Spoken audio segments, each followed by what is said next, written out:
Can I begin the meeting, please? I was taking advantage of a little lull in the conversation to get the meeting going. It worked out well. First of all, welcome everybody. We do have quorum, and welcome to the 15th meeting of the Budget Committee. We acknowledge the land we are meeting on is the traditional territory of many nations, including the Mississaugas of the Credit, the Anishinaabe, the Chippewa, the Haudenosaunee, and the Wendat peoples, and is now home to many diverse First Nations, Inuit, and Métis people. We also acknowledge that Toronto is covered by Treaty 13 with the Mississaugas of the Credit. You, of course, can watch on YouTube at Toronto City Council Live, or follow on your tablet, smartphone, computer, etc. at toronto.ca/council. Are there any declarations of interest under the Municipal Conflict of Interest Act? Seeing none. This is part of the process in the budget process, which is called a wrap-up meeting.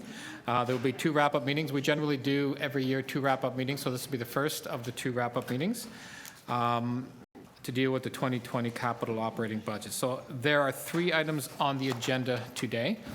They are BU 15.1, 2020 property tax rates and related matters, BU 15.2, 2020 capital and operating budgets, and BU 15.3, additional City of Toronto reporting requirement as the result of Toronto Regulation 286-09 budget matters expenses.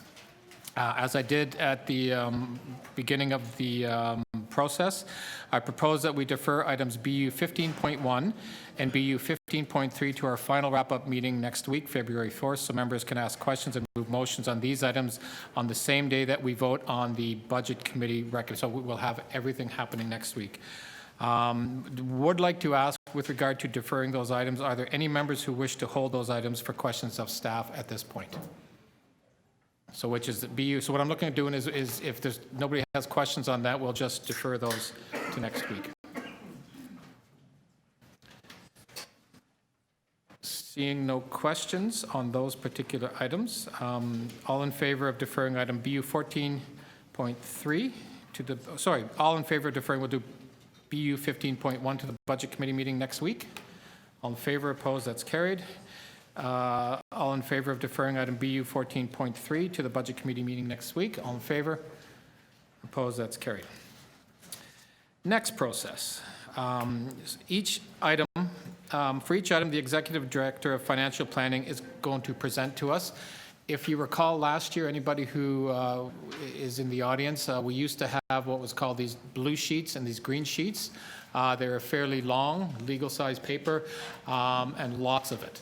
Our staff have come back with a different process to hopefully get us through a little, not necessarily quicker, but more understandably, and because there had been some frustration, I guess, is the best way to describe it in years past. So we do have a new process that Mr. Conforti is going to be going through.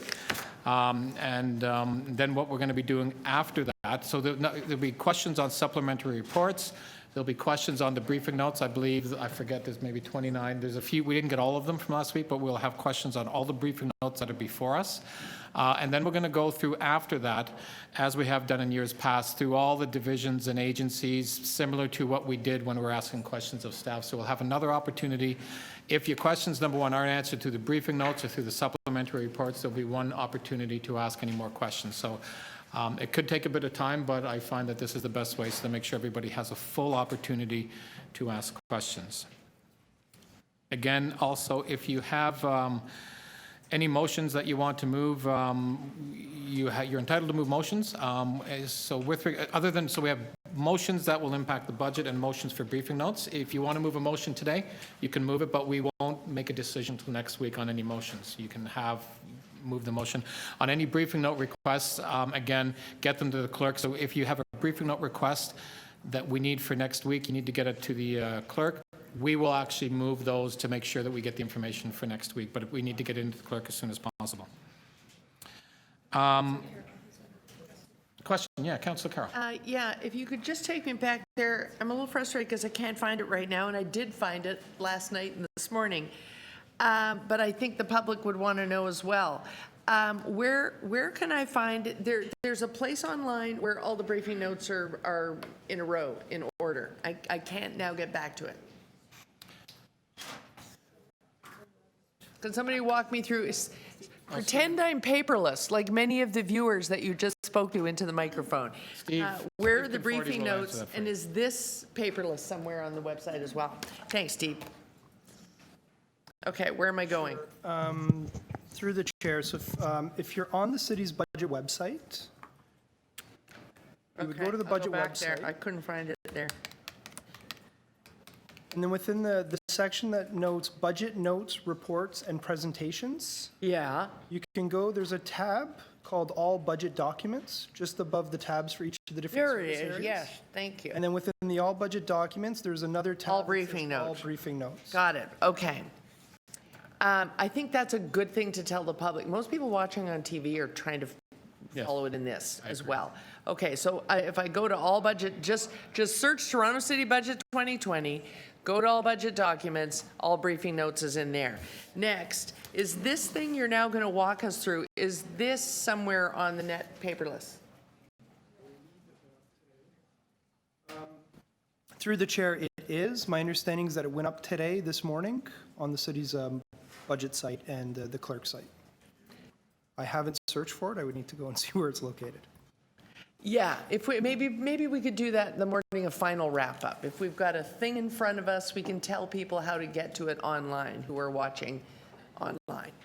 Thank you. We will endeavor to do that, so. Thank you. Thank you, appreciate the clarification, Councillor. So Stephen, I'll pass it over to you now to go through the supplementary and briefing notes. Thank you. Excuse me. So if everybody has the blue sheets in front of them, or if they have them available online, what we have in front of us are the different supplementary reports that are making their way to Budget Committee. I'll walk through each of these, beginning with 15.2A, which is a report from the Medical Officer of Health, and it's the Toronto Public Health 2020 operating budget request. Within this report itself, there are 9 recommendations. 7 of the recommendations, recommendations 2C to 2I, are consistent with the staff recommended operating budget. There are differences with recommendations 2A and 2B. The differences are associated with timing of submission and some work that happened post-submission between our staff and staff within the Board of Health that has to do with reviewing actual dollars needed based on revised benefits and looking at 2019 experience. And staff are here to speak to the report if you have any questions.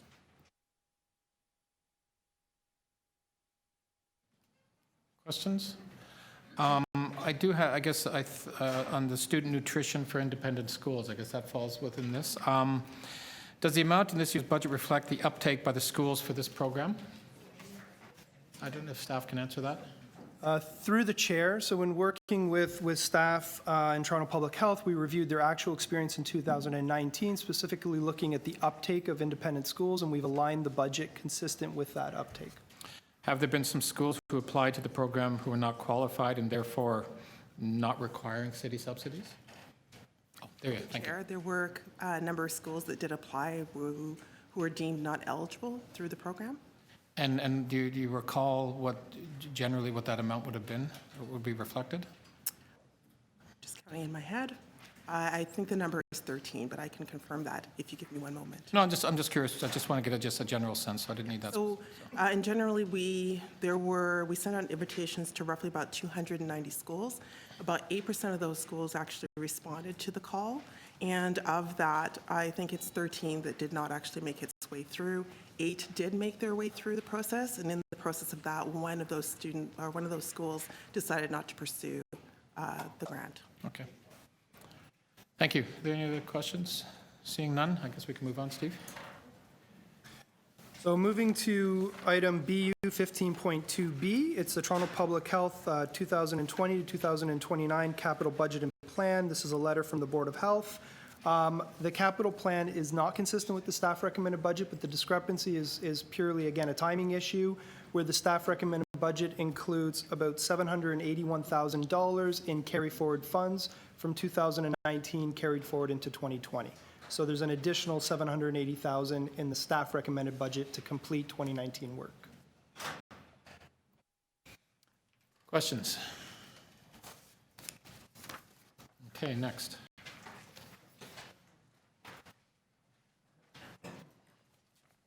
Item 15.2C is a report from the Medical Officer of Health, the Canadian Institute of Health Research, Healthy City Research Initiative, planning grant for implementing healthy urban policy. It includes a recommendation for $65,000 gross, zero net, to receive planning and dissemination grant for the Canadian Institute of Health and Research. This is consistent with the staff recommended budget.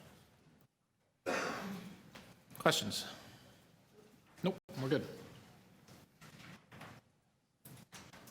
Item 15.2D is the CREATIO 2020 budget request. We have the 2020 budget of $14.4 million gross, zero net. This is consistent with the staff recommended budget. Seeing no questions, continue. We're good. Yep. 15.2E is a report from the Auditor General on their 2020 operating budget, which is consistent with the staff recommended budget. Okay, next. 15.2F is a report from the Ombudsman on their 2020 operating budget and 10-year capital plan, and again, this is consistent with the staff recommended budget. We're good. 15.2G is a report from the Integrity Commissioner on the 2020 operating budget, which is consistent with the staff recommended budget. Councilor Carroll, Councilor Carroll, do you have? I just wanted, because I just wanted to be clear what these numbers are. I'd have to check back and forth. Have you left the numbers proposed by the AOs? Is that the numbers we're looking at here? Because it technically is not a staff recommended budget. Staff does not recommend these. It's actually in the budget. It's in the budget. I just wanted to make sure that these are the numbers that are in the budget. Yes. There's no changes. Okay, No thank you. changes. Okay. Item 15.2H is a report from the Lobbyist Registrar, and again, the staff recommended budget is consistent with the numbers included in the operating budget for the Lobbyist Registrar. Okay, next. So next is item 15.2I, and this is the TTC operating budget received from the board's meeting in December. The staff recommended budget for the TTC operating budget is consistent with what's before you in this report. Questions? No? Okay. 15.2J is the TTC 10-year capital plan. So this is the capital plan that would have been approved by the board on December 16th. This capital plan is not consistent with the staff recommended budget. The staff recommended budget includes an additional $4.2 billion, leveraging funds available through the City Building Fund, which was approved following this board meeting. The TTC at yesterday's board meeting on January 27th did consider an updated capital plan, and that has been transmitted and is available as a later document. Questions? I do have a few, so I don't know if TTC are available.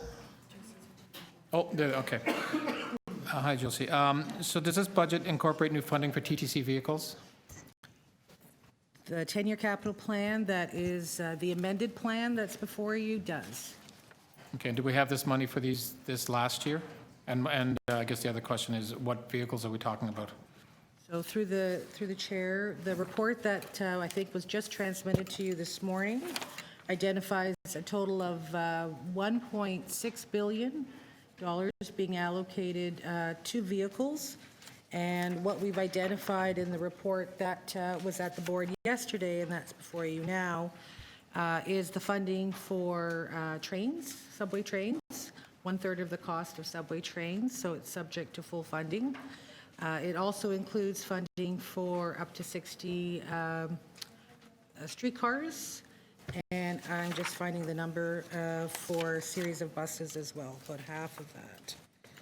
So in 614 out of a total of 1572. So in all cases, what we've identified is $3.1 billion being allocated to critical state of good repair, and a net $1.1 billion going to 1/3 of the funding for 3 types of modes of vehicle purchases. Okay.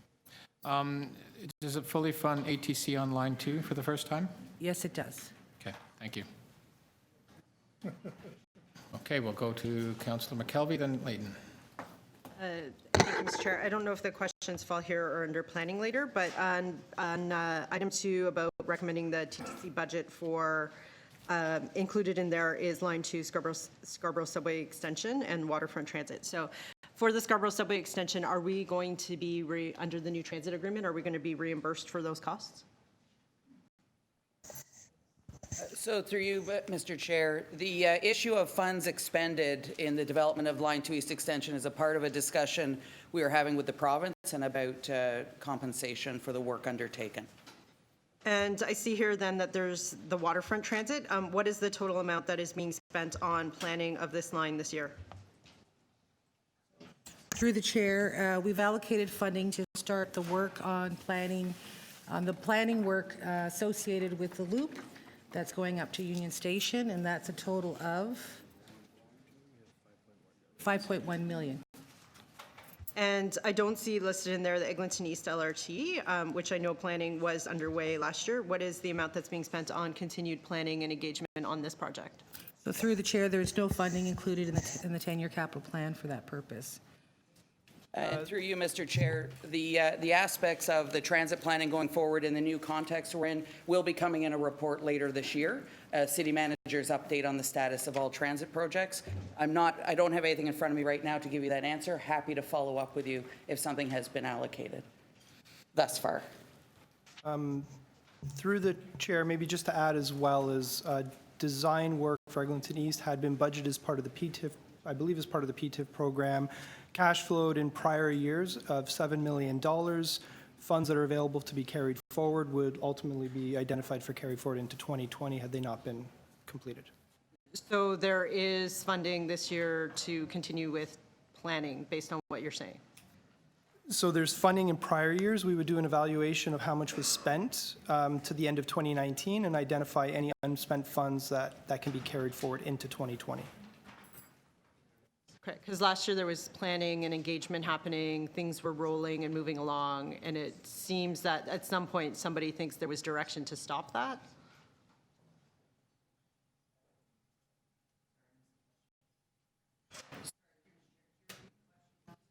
So last year there was public engagement that was happening on the Eglinton East LRT. There was open houses, there was planning, and it seems that based on this budget or what's come forward that it has been viewed as that work was supposed to stop or there was instruction to stop. I don't understand why it's not in this budget when I've never seen anything saying that planning or design work should be stopped in association with the Ontario-Toronto Transit Agreement.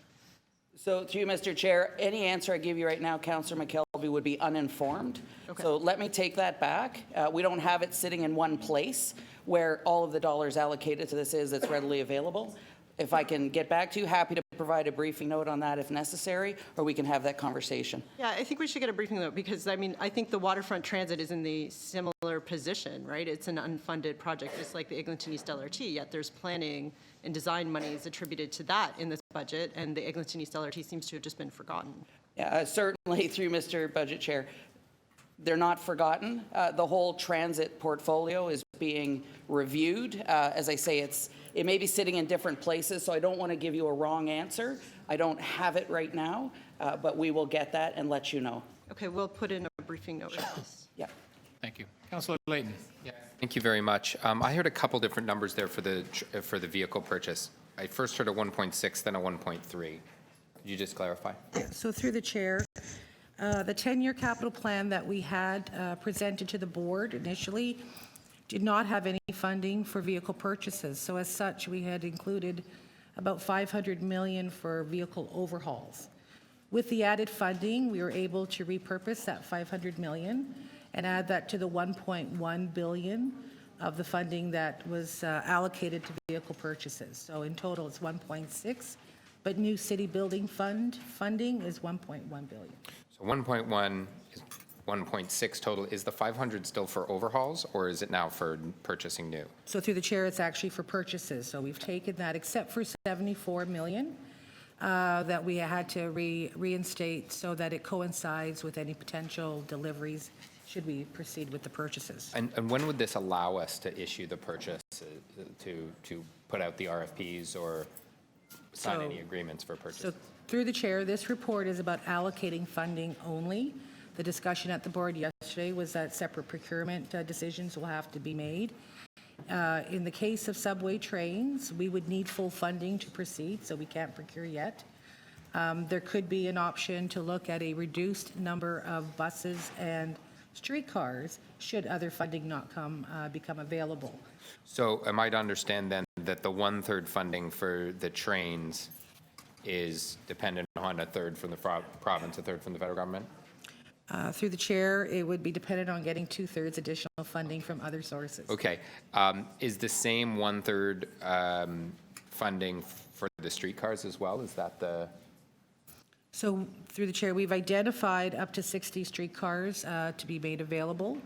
We have used the funding for the 1/3, and so to the extent that we are able to get other funding sources, we could buy up to 60. If that doesn't come available, there is an option to go for up to 20. Okay. That's what that And buses are the same. similar issue. Has there been any indication from the federal or provincial government that they'd be willing to fund the additional? So we're just setting out that path today. We'll Okay. be working with the city and the city manager in Okay. particular to advocate for opportunities to leverage these funds. That's great. And just one last question. Josie, how do you like the new blue sheets? Lovely. Okay, wonderful. Thank you. Okay, I think we're ready for the next. Steve? So item 15.2K is a letter from the Toronto Police Services Board, and this is the Toronto Police Services and Board's 2020 operating budget, and this budget is consistent with the staff recommended budget that's before you. Questions? Councilor Layton? Yes, thank you very much. How much is the additional increase in the police budget associated with salaries?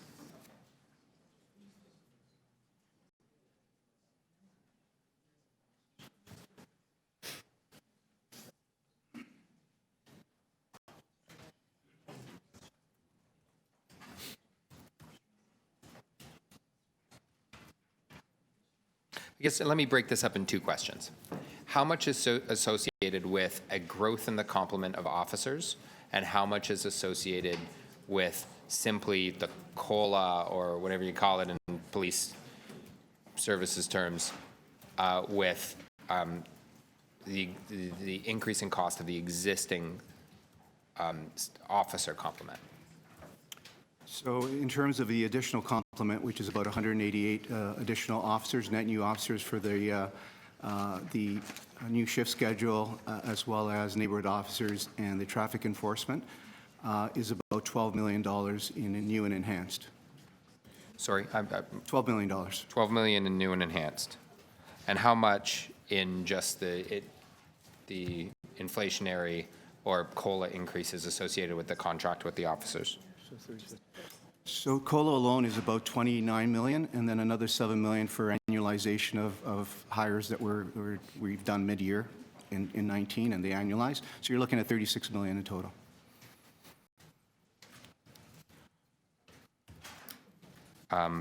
What was the last contract period for the police officers' collective agreement? It would have finished at December 2018. We're now in the middle of a 5-year agreement that started January 1st, 2019. And that'll last for 5 years. And what's the annual increase? So effectively, over the 5-year period, it's about a 2.2% increase. In 19 and 20, it was 2.5%, and then it goes down from that point on, below 2. Sorry, 19 and 20, it's 2.5? Yeah, and it's split. It's a certain percentage for the first half of the year, and then, so it actually, over the 5-year period, nets to about 2.2%. Over the 5 years? Yeah. Okay, thank you very much. Thank you. Any other questions? Okay, next.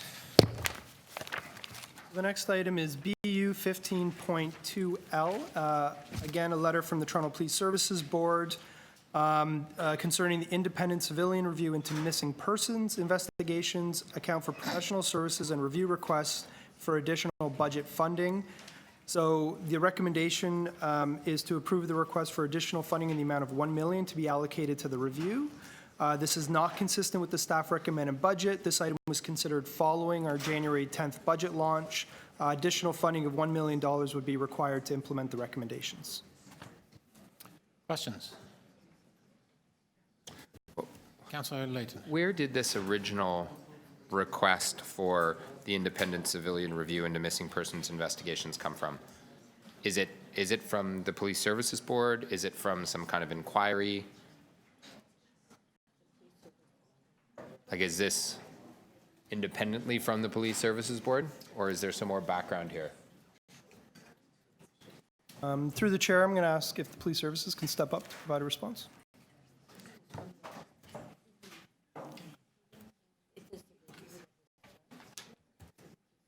Yeah. I'm sorry, if may have to- you don't- if you repeat the I'm just question. curious if there's, where this request for the independent civilian review originated. Did it come to the Police Services Board as a request from a community, or from, as the result of an inquiry, or was it independently requested by the Police It was Services? requested by the board, is my understanding. The chair is willing to come down and actually speak to it. He's in another meeting right now, so he might have a little bit more information. My understanding, it was requested by the board, but it's funded by the city. Okay, thank you. Thank you. Any other question? Councillor Carroll.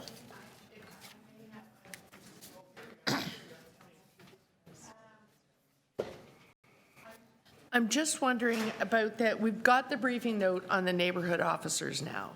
And so they form part of the increased officers that are put there.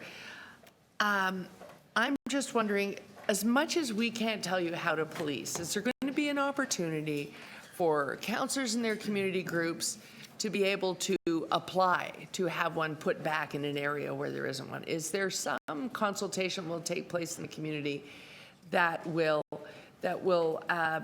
inform, I don't want to say influence, inform the deployment of the 40 neighborhood officers? So I'm going to ask Superintendent Dave Ridzik, who's responsible for the NCO program, to answer the question. Okay. Yeah, Councillor Carroll. So we do have a robust, and I think it's in the briefing note, way in which we are looking at each of the city's 140 different neighborhoods and using that data, which includes local input from unit commanders through the crime management process, through our community members and business leaders, through CPLCs, our community police liaison committees in those divisions. And we're including their input as well as what else you can read there in regards to traffic accidents and calls for service for people in crisis. And our analytics and innovation folks are using all that data, including the Census Canada data there, to try and rank the neighborhoods in order of priority as best they can to guide us in the neighborhoods in which our neighborhood officers will be deployed to next. Okay, and I'm asking these questions because I'm wondering if I need a motion. I'm wondering if it's clear, well, the way forward said we needed 10 more. In the officers being reduced and reduced and reduced, and we're putting officers back now, but it's not a matter of just needing 10 more than were there when we started out the way forward. Some officers that were deployed as neighborhood officers retired and have been gapped. Will those positions be filled as well, plus 10 more? What's the plan when you get all the officers in the budget? How many truly end up going to neighborhood officers? Do we fill gap positions plus 10, and that adds up to 40? How does this work? Absolutely. So we've never gone down in strength. So if an officer retires, that position is filled in the neighborhood. So we've never gone from 4 neighborhood officers in one particular neighborhood down to 2 and waited to fill it. Those positions get filled as they become available. So I don't want to put you on the spot, but I know a neighborhood where that's not true. So that's why I'm wondering if we'll get an opportunity for input. that a neighborhood lost its neighborhood officer, youth are swinging in the breeze, and one of them is now dead. So will we get a chance to give input and make sure that some priority goes to those neighborhoods? He was retired and has been gone for a year and not replaced. I'm not sure, maybe we can chat Yeah. about which neighborhood that particularly is. Yes, because we haven't had you in the boardroom, so maybe we'll have a chat offline. Yes. If that's the case, maybe a motion's not necessary, we'll just figure out how councillors get the input. Yeah. Yeah. Yeah. So sometimes it doesn't, well, you said it's been a year, but sometimes there is a Yeah. little bit of a gap there because with the enhancements, we've actually introduced a whole brand-new training regimen for them. Yeah. And before they can actually go into the neighborhood, we make sure they get that training. That training is done 2 or 3 times a year, so there might be a little bit of a gap there, but I'd be interested to know which neighborhood you're speaking of. Okay. But we will be expanding to 10 more, but the goal is not just 10 more. At some point in time, our stretch goal would be to try and be in every single City of Toronto neighborhood if we could. So it talks about, but it does talk about receiving input from councillors, local community groups, businesses, et cetera, and that will happen within this budget year so that you're confident of the deployment. So we have these metrics in place, and I'm not the analytics and innovation guy or team there, but they have all of this data sets that they use, and they're using again local community input, local officer input. So we're actually talking to the NCOs that are already deployed out there in communities about, you know, where do they think they could be, and it's all being weighted into their analytics, including the crime severity index from Census Canada, looking at all those things. We're taking into account traffic accidents as well. There's a whole litany of data sets that our analytics and innovation folks are using to try and steer us into the right neighborhoods. Okay, great, thank you. Thanks, Mr. Chair. I don't think I'm going to be needing to move an additional briefing note or a motion. Good. And you got your answered on the briefing. That was actually a briefing note, so the briefing note is there. Bit of a confusion. Hence, one of the confusions we may have here is that, yeah, so that's where those questions were actually directed. So, great. Any other questions? Okay. Next. Thank you. Next item is BU 15.2M, which is a letter from Executive Committee on the Ravine Strategy implementation. So we have recommendations in front of us here. These recommendations are not consistent with what's currently included in the staff recommended operating budget, as this item was considered following the 2020 budget launch. There should be 2 points here. There's one that's actually missing, so I'll speak to the second one. So the first point is additional funding of $657,000 would be required to implement the ravine litter cleanup, which is an acceleration of 2021 to 2020. Sorry, we're on page 10.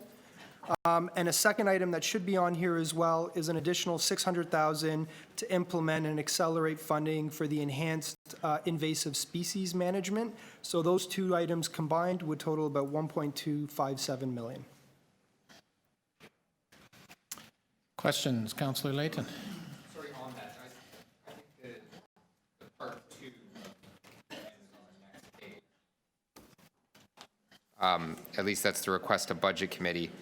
Can I just, the request from executive was to implement the litter clearing in ravines of 657 in the 2020 budget and 600,000 of the invasive species management and ecological restoration, correct? Through the chair, yes, that's correct.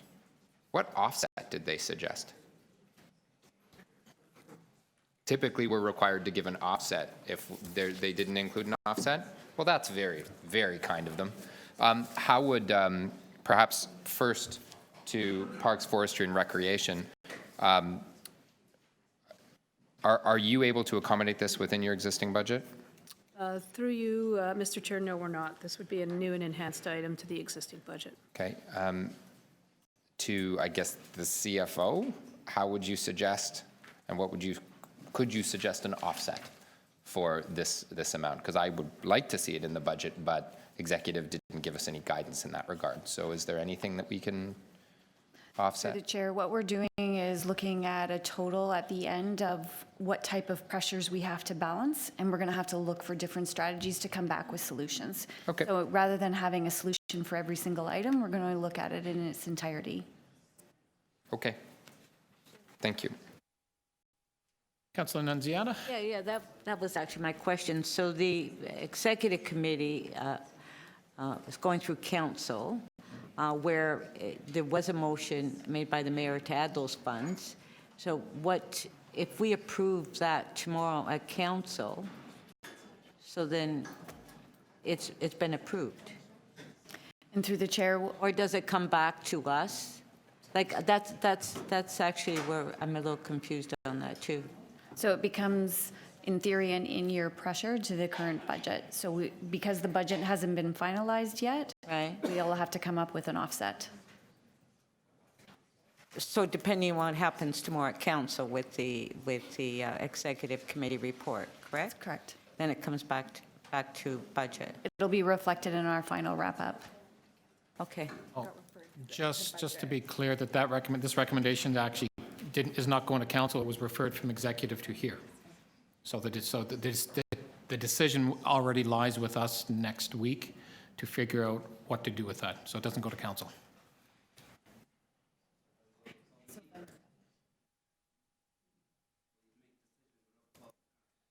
I have one more question, if I could, rather than ask questions on the briefing note for this. It's just very quickly, the capital recommendation, staff have suggested they take a year to find the sources of capital. Are there any additional resources required to ensure that the capital request for ravines is coming in the 2021 budget, or are you confident you'll be able to bring forward a full capital costed plan? Through the chair, there is currently in our 2020 and to 2029 capital budget, a $500,000 ravine investment piece, looking at some of these items. I think the plan would be that we would access some of that funds to do the required funding strategy and plan for the 2021 budget. Capital, advancing some capital work That's to plan correct. the capital. That's correct. And you're able to do that in the 2020 budget? We will be able to do that through the planning process and the planning in the 2020 budget. In anticipation of the 2021 budget? Correct. We're going to have to do the planning anyways, so if there's additional resources required for that planning, that would be our source of funding for it. Great, thank you. Any other questions? Okay, next item. So next item is BU 15.2P, and this is a letter from the Chair of the Toronto Police Services Board on Vision Zero enforcement team to support City of Toronto's road safety plan. The funding associated with delivering this plan is included in the current staff recommended operating budget. Questions? Seeing none, next.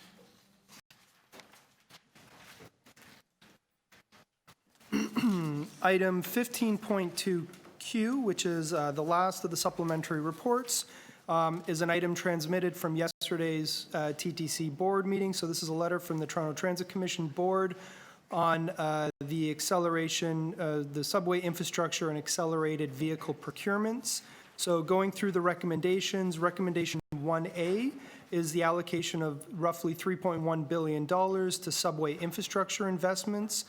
This is consistent with the staff recommended capital budget. Recommendation 1B is the allocation of $1.14 billion of additional funds towards vehicles. Again, the staff recommended budget included those funds for vehicles. What this report does is further break that down, showing $223 million for subway trains and preventative maintenance, $772 million for buses, including Wheel-Trans and associated infrastructure, and about $140 million for streetcars. The final recommendation, recommendation 2, is on the overall 10-year capital plan of just under $12 billion. And again, this is consistent with the staff recommended capital budget.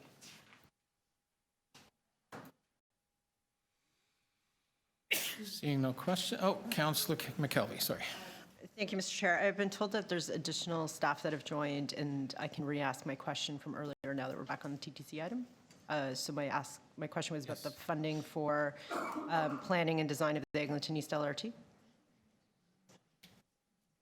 Yeah, we can. So through you, Mr. Chair, we do know that there is funding available from the prior PTIF program, approximately over $3 million. I do understand there's actually a meeting this afternoon in respect to the Eglinton East project.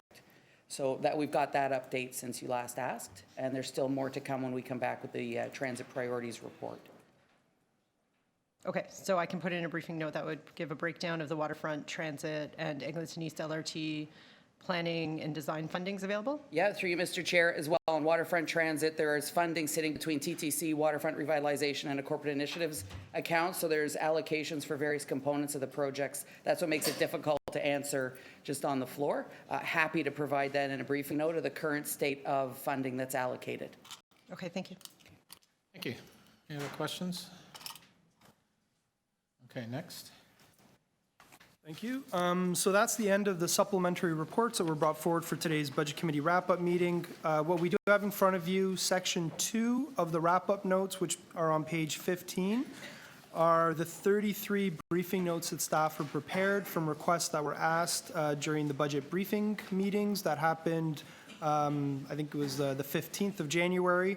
So we've broken these out, so you should have a package that was made available to you. The briefing notes are also available online. They were made available early yesterday. We've categorized them between service areas. So the first portion that we'll speak to is within community and social services. Briefing note number 7 is from Children's Services, and it's on the status of new childcare centers. Okay, so I guess it probably makes sense if we just go down these individually and we can ask questions. So did you want to just work your way down, Steve, and then? Yeah, I think, would that be beneficial to everybody to go through all of them initially, just to see? Okay, if you don't have any questions, we don't have any questions. Again, well, there's 33 of them. I'm open to the committee on, specific ones, or we can run down quickly through them. That would, so at least we know, it'll take a bit of time, but if we could do that, maybe that, at least we get through them. We can go by department, right? They're organized. Yeah, we'll go as they are in the blue sheets here. We'll just work our way down then. Okay, so there's 2 briefing notes from Children's Services. As mentioned, the first is on the status of new childcare centers. The second is on funding required in 2020 to keep city on track with child case growth strategy. There are 3 within economic development and culture. The first being proposed economic development, direct program expenditures by sector. The second being citywide investments in tourism and culture. And the third is service changes in economic development and culture from 2018 to 2020. There's another. So what I'm just interrupt. What probably, as I'm seeing this, so why don't we work on questions for 7 and 8? That's Children's Services. If you're fine with just doing, we can break it down to 7 and 8, but I thought let's just do 7 and 8, see how things go, and then maybe economic development and parks and rec. If that, okay. Okay. So what is it okay if we just do 7 and 8 together? Okay. So why don't we just do 7 and 8 together? I think staff will be able to follow through. So being Councillor Carroll, you wanted to go first? Okay. Yeah, I just wanted to ask questions, and it's really further to a conversation we've already had, but I ask it in anticipation because I know folks are frustrated. So the briefing note request was, what if we kept pace with the strategy? We haven't kept pace with the strategy, but apart from, if we were to put in this money, there is new investment here. There is a reinvestment of the funds we don't need because of the shift of after-school care. There is a new investment here. Is there not? Through the chair, that's correct. There's a new net city investment over our actuals from last year that strives to sustain the growth that we've achieved and also reinstates occupancy funding and ends the reliance on the reserve and includes a cost of living increase for childcare operators. Right. So there is a bit of a cost of living increase. Part of the reason that we've been able to keep pace with some of this, well, the province is backing out, and in effect, it's a cut. They're backing out to the tune of $15 million, but they did give us this one-time increase. What does that mean for next year? Through the one-time increase, there's only an overall decrease, which I now understand from the briefing note. The overall decrease is only 2.8. But what happens next year? We have this one-time increase here. Does that mean next year there's no way to apply anything to any part of our children's services growth strategy? Through the chair, the one-time increase, although the province confirms our funding annually, so that may continue, but it's not guaranteed. I will say that in this year and leading into 2020 and 2021, the province is reviewing both their funding formula, their childcare plan, and their policies, as well as the federal government has also just recently released its mandate that signals new investment in childcare. So we are anxiously waiting for some information from our partners at provincial and federal levels on what the landscape is going to look like, and that will inform our way forward. And so what we're left with, the 2.8 decrease in funding from them, is exactly what otherwise, if it was situation normal, that number, 2.8 million, that's what we would be adding to subsidized spaces this year. That's correct.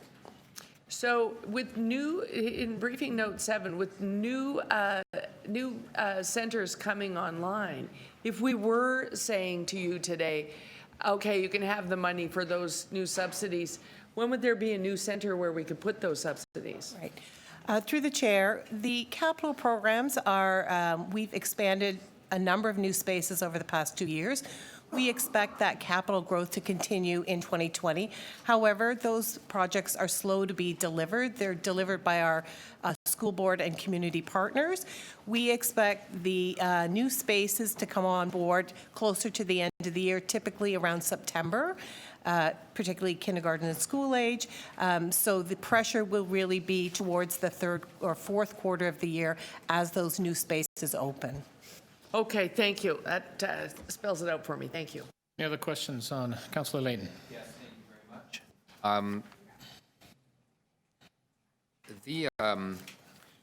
There was a deputation that talked about a deputy that told us that if we didn't increase growth in the number of childcare spaces without a growth in the subsidies would make those new centers less financially viable. Can you give us some advice in that regard? Through the chair, that's correct. The growth strategy actually talks about adding new spaces as new subsidies together. Both need to go together to ensure access for families. Currently, we are trending on target for our fee subsidies. What we are finding is that we're on target for the fee subsidy request. We're placing children in all wards and all age groups. The challenge is that until those new spaces are available, families are having difficulty finding a space. So as you can see from our other briefing note, the capital expansion continues, but together we look at the timing of both of those so that we can use our investments where they have the most value. Sorry, you said you were on track, but in the analyst notes, or the budget notes, on page 11, it shows a graph that has percent of licensed spaces supported by fee subsidy at 40% in 2019 and 39.8% in 2020. Sorry, to clarify, when I say I'm on track, right now we're on target with our budgeted 30,700 spaces. So we're fully allocating those spaces. You're correct that if we don't continue to add subsidies, we will start to trend down. So, but we're trending down as of 2020 because of the provincial cut. Correct. And so I asked a question in the last meeting, and that's what prompted the briefing note about how much money would be needed if we were to continue to maintain 40%, in fact, try to grow it, but say maintain it.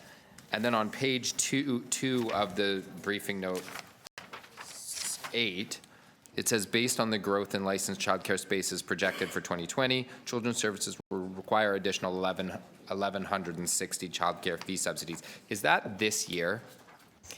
That's correct, Councillor, to stay on track with the growth strategy. That reflects, though, the entire need based on combined investment from all three levels of government. So the city's portion, if you equate that to the city's 20%, it would be about $2.8 million. Okay, so would it be possible, if we were to put $2.8 million into Children's Services budget, would that result in 1,160 childcare subsidies for 2020? Through the chair, no. That would result in an increase of approximately 232 subsidies. The other subsidies would definitely continue to rely on investment from the provincial and federal governments. On top of the city's investment. So what is it that we have to put in the budget for 2020 in order to maintain, just to maintain the ratio of subsidies to childcare spaces? The total investment would be the 1,160 spaces to maintain that ratio. So the 15 million. Yes. And that's, so I'm still not getting something here, because there's a rate, the ratio of what the city contributes and what the province contributes has changed. So this would be on top of the spots that the province has already agreed to? Sorry, through the chair, the total number of subsidies would be 1,160. The city's 20% of that would be 232. But the total number of subsidies to stay on track is the 1,160. That would cost the city 15 million to implement. That's correct. We only invest 20%, so putting in the 15 million starts us in a new path where we would start paying 100% for certain spots if the other two orders of government didn't contribute. So why wouldn't the provincial government, like, are the provincial dollars allocated for additional subsidies or not? Through the chair, the province has not allocated additional expansion funding at this time. I did note that the federal mandate letter has just been released, and they've signaled continued investment in the early years, particularly in childcare subsidies and spaces for kindergarten and school age. But at this time, the province has not increased the expansion target. Well, the federal government better get on it, because we're doing our budget right now. Thank you. Thank you. Councillor Bradford? Thanks very much, Mr. Chair. I actually just wanted to kind of pick up on some of Councillor Layton's questions and help clarify that a little bit. Did we effectively absorb, we absorbed a cut this year from the province with respect to this funding? Through the chair, that's correct. The city's new investment offsets the provincial reduction in 2020. And the provincial reduction was how much? $2.8 million. 2.8 cut this year, and then we increased, so to offset that, we increased our investment by 2.8 million. The city's investment has increased by greater than 2.8 million. It partially offsets fee subsidies, but it also addresses cost of living for childcare operators and secures funding for the occupancy grants. So with all of those additional increases borne by the city, can you give me the difference of where we were before the province cut the 2.8 million and where we are now? Through the chair, given the changes in funding, we are able to sustain the achievements that we've made in the first phase of the growth strategy. We've been able to stabilize occupancy funding, which in fact is an affordability measure for parents. And we've been able to include cost of living increases for operators, which again supports affordability. Okay, what is the total investment then in the 2020 on the city's end? Approximately $7.2 million. Which is up from last year. That's correct. And reflective of the provincial cuts. How many additional subsidies are we effectively expanding that the city is taking on with the provincial cuts? The number of subsidies that we are able to offset the reduction is 186. 186 subsidies. Total additional to what we would have been doing. We are able to offset the reduction of understood. 186 subsidies with We're basically making sure those 186 spots don't disappear. That's correct. Right. Can you for my benefit, take me through the principle of the 20% matching, which is really how we've really based our whole childcare growth strategy? Through the chair, the growth strategy was approved by council. It's a 10-year strategy with targets to increase childcare spaces, childcare subsidies, and increase compensation for the workforce and improve affordability.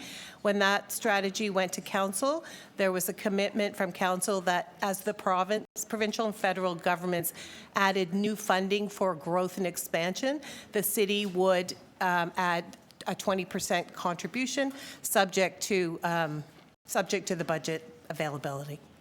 So we're adding in 20% based on their contributions, and what we're seeing or what's being telegraphed is going forward, at least as it is right now. We're not certain where the province and the federal government are going to land on this. That's correct. We don't have a clear way forward on the mandate of provincial and federal government. So I guess the question that I would have, if we're putting in $7.2 million on this year, we're backstopping another provincial cut. Our 20% is mandated or predicated on the fact that there's investment from the provincial and federal government, which is uncertain at this time. Are we, is this actually a bigger deal than a lot of people are talking about? Are we at risk going forward of the financial sustainability of this program from the city's perspective? Through the chair, the growth strategy is definitely an ambitious target. It is a 10-year target. We do have to look at changes in provincial and federal government funding allocations and investment. We do have to rely on them as key partners in order to achieve the strategy. So while the city makes a contribution, it's important without those investments and those continued contributions, we will not be able to achieve the outcomes fully. Okay. Yeah, I guess my concern is just we're left holding the bag for the province again next year if we keep moving in this direction. Thanks. That's all my questions. Thank you. Any other questions? Councillor Nunziata. Yeah, just on Councillor Bradford's comment, concern that we don't know what the province is doing, so we don't, I mean, if they don't fund us, you know, I think we have to look at a long-term strategy. Just a question on the operating. There are a number of new daycare centers that are being built now, and some of them haven't been opened yet. Do we have the funding to operate those new daycare centers that are being built as we speak? Through the chair, yes, we do. In our budget, we have the funding available for operating for new centers that are planned to come on. In addition, the province did commit to provide operating dollars for 17 new centers through the previous provincial government. Those commitments were there. So we do have funding initially. The pressure in terms of the operating will come later in the capital plan around 2024. 2024. We don't have a commitment for future year capitals, but we would include that, those requests each year in the budget as projects are planned and as are coming on board. We would include those operating dollars in our budget request. So I'm just going to ask a personal question. The one on Western Road, we're just building that now. We will have money to open the center. At Mount Dennis? Yes. Yes, we will. Okay. Thank you. Any other questions? Okay, so we're going to go on to the economic development and culture briefing notes. So there's, you want to do it, Steve? You want me to? Sure, there's 3 briefing notes from Economic Development and Culture. Proposed economic development, direct program expenditures by sector, citywide investment in tourism and culture, and service changes in economic development and culture from 2018 to 2020. Okay, questions on these? Councillor Very Layton? quickly, there's some things excluded in Table 1 that it lists the exclusions. Is there any way to get that number? Just maybe as a revised briefing note. In Table 1, page 2 of briefing note 9, for instance, the commercial development, office development excludes the IMET grants, which is like, I don't know, a couple $2 billion? What's that? They're in this report? Well, if it's just IMET, that's fine, but it's IMET, it excludes the operations of the film permit office, excludes sectoral support provided by other city divisions such as the Green Market Accelerator, but then tourism says that it includes the visitor kiosk. So I'm just wondering, is there any way of sort of standardizing that by including them in those numbers? I know it's not your dollars, but. So on the IMET, we could do it. I'll tell you now that it's 90% downtown, so, and it's a big number. On the. Sorry, this is in briefing note 9, the one that has the overall, not the breakdown by community councils, but just the overall. This was Councillor McKelvey's briefing note about the green market accelerator stuff, the green sector investment. Right. I'm just wondering, there's a couple exclusions, and it would be good to have those numbers because it demonstrates what we're putting into each sector. I'm sure the film permit office costs more. So the challenge with IMET is that the grant is provided by type of building rather than what goes on in the building, and we don't necessarily have the breakdown by the activities by sector in the building. In fact, we don't. We only know that they qualify for the criteria of the IMET, so they would be an extensive amount of work. We could get it, but it would take some significant amount of time to do that. That's a fair point. What about the film permit office and the green market accelerator program projects? The film permit office, are we talking about the content of the film or? But I don't understand. So this is about, the question was where economic development directs their program expenditures by sector. Correct. And under the film sector, it excludes the operations of the film office, but one would assume. We can include that if you wish. Okay. And then the green, I'm most interested in including the green market accelerator program projects from, I guess, E and D into that number. It demonstrates that we're making more of a commitment than $200,000 a year to invest in the green sector in Toronto. That's correct. And what that would require is costing the staffing time provided by Jim Baxter's group, for instance, and others. So we could take a shot at it, but it would be, we don't do timesheets, so it'd be very difficult to fair enough. estimate that. Did you want us to do that, or? It sounds like it's not something that you'd prefer to do, so. I'm sure Jim's not keen on it, but, and I can't really make a commitment for Jim, so. It's important to demonstrate our commitment, which is, I think, what Councillor McKelvey was trying to do. Yes, I agree. Establish what our commitment is. Jim here. So that we can start to improve that. But let me think about it. Okay. Maybe we could have an offline conversation with Jim. Thank you. Councillor McKelvey. Yeah, just further to that point, I think I'm looking at this as establishing kind of baseline. I don't know if you have these numbers historically as well. Sorry? Do you have those numbers by sector historically as well? We could calculate them for you, yes. I mean, I think like it's going to be relatively stable for the last 3 or 4 years. Okay, and I don't think that there's a sector I think we want to de-invest in, but I think overall, the reason I asked for this as baseline is I'd like to see over time, if we truly want to get towards net zero and all of that, then we're going to have to support that sector, the green technology sector. So I think I just wanted that baseline number so that year over year we can show we're growing that economy. And so maybe just those other numbers that support it, if you can give thought over this year to giving the GMAP and all those different things so that next year we can start to look and show that investment in green technology is going in the right direction. So is that possible to kind of improve on that number, particularly for green technology over the year? I'm happy to make that commitment. Okay, thank you. Councillor Bradford. Thanks, Mr. Chair. Just very quickly, we have a report on distressed retail coming this spring. Correct. Do we currently have strategies in place to support or incentives for local businesses facing challenges associated with distressed retail? Is that currently available? We have some that we do, especially on the Eglinton crosstown, especially on the west side of that where there are more BIAs. So Eglinton Crosstown, to me is really emblematic of what's going to happen over and over in the city as we do transit expansion. Challenges of putting large infrastructure projects into existing neighborhoods. Do we have, is the report contemplating new strategies related to the impacts associated with construction and transit expansion? Yes. Okay, so this is coming back in the spring, which makes it challenging for budget 2020.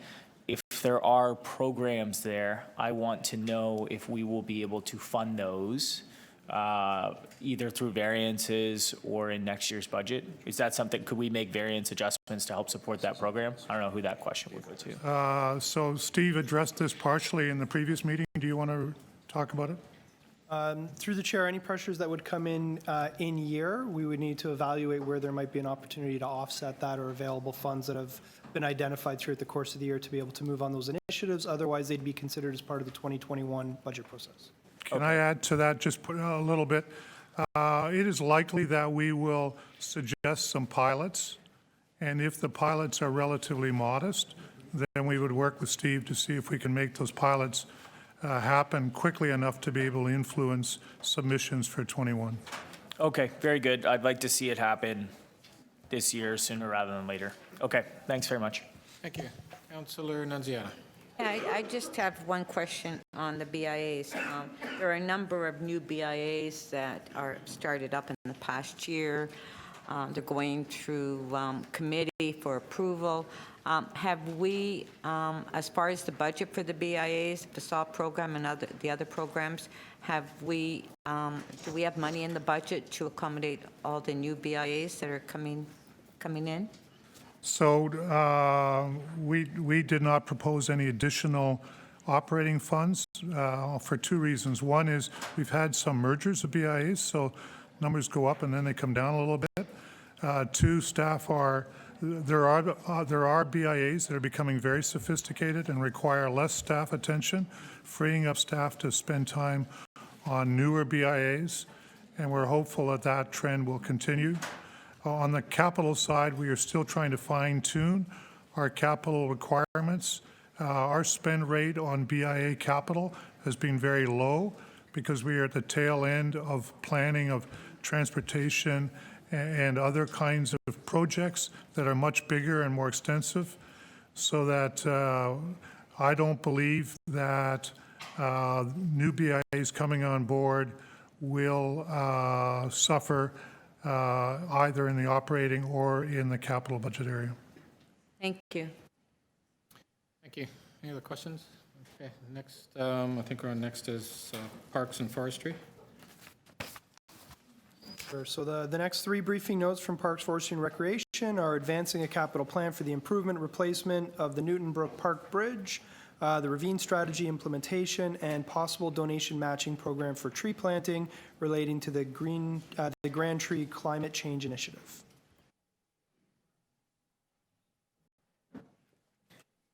Questions on Parks and Rec briefing notes?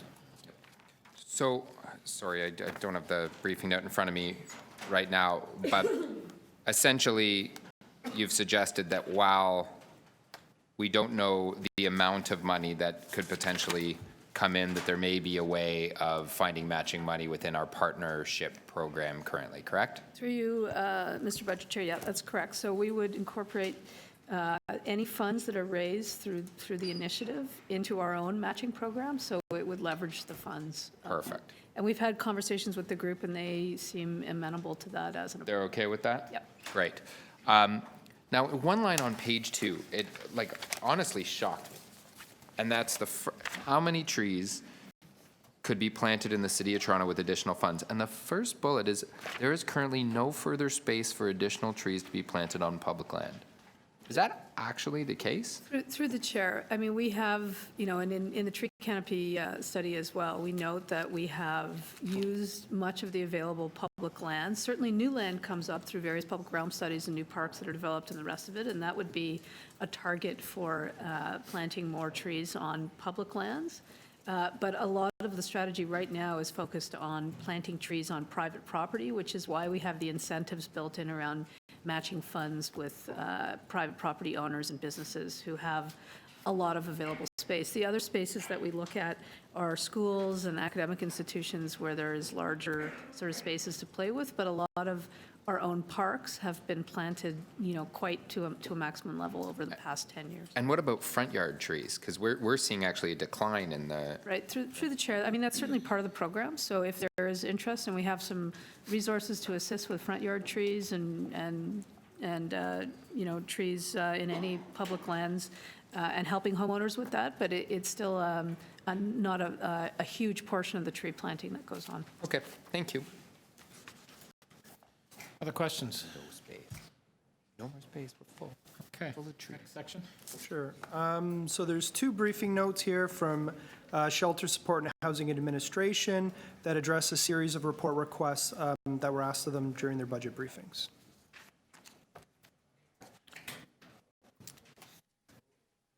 Shelter. Yep. Oh, sorry, Councillor Layton. Thank you very much. Your briefing note lays out that the city's 2004 interdepartmental protocol on encampments is currently under review to improve our work based on recent experiences and to meet the requirements of a new housing charter. Can you tell me when you expect that report will come with new recommendations? So we'll be starting that review in February. I anticipate, given the level of community discussions that we'd like to have as well, we won't be ready to make any recommendations until the latter part of this year. Now, is there anything we can do to help house or help improve the dignity of people living outdoors that in places like ravines and parks that we have identified that we could fund? So we put a lot of our resources into the outreach programs through Streets to Homes. In 2019, they housed 365 people directly from the street into housing. And so, you know, the importance of that program can't be understated. So right now, we have 3 teams that cover most of the city. Is that correct? There's 4 districts. 3 of the districts, which cover everything outside of the downtown core, are 3 teams of 2 staff members each. So there are a total of 8 outreach teams that are available during the day. It reduces to 3 teams during the evening shift and 2 teams during the night shift. But we augment those shifts during an extreme cold weather alert. So if I could just get a better understanding of who those teams are. Just with respect to this briefing note, under key point 1, bullet 3, service levels for directly operated cities. So directly operated city staff are how many teams? 3 teams of 2 staff? Yes, so a total of 8 outreach teams deployed.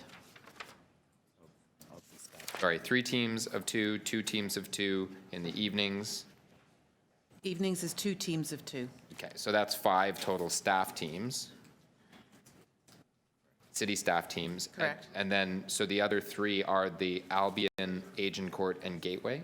Yes, that's true. So And Native Men's residents. So that's 8, and then one team of 2 for the Native Men's Indigenous specific outreach. Yes, Councillor. Now, Albion, what area does that cover? What's the geography?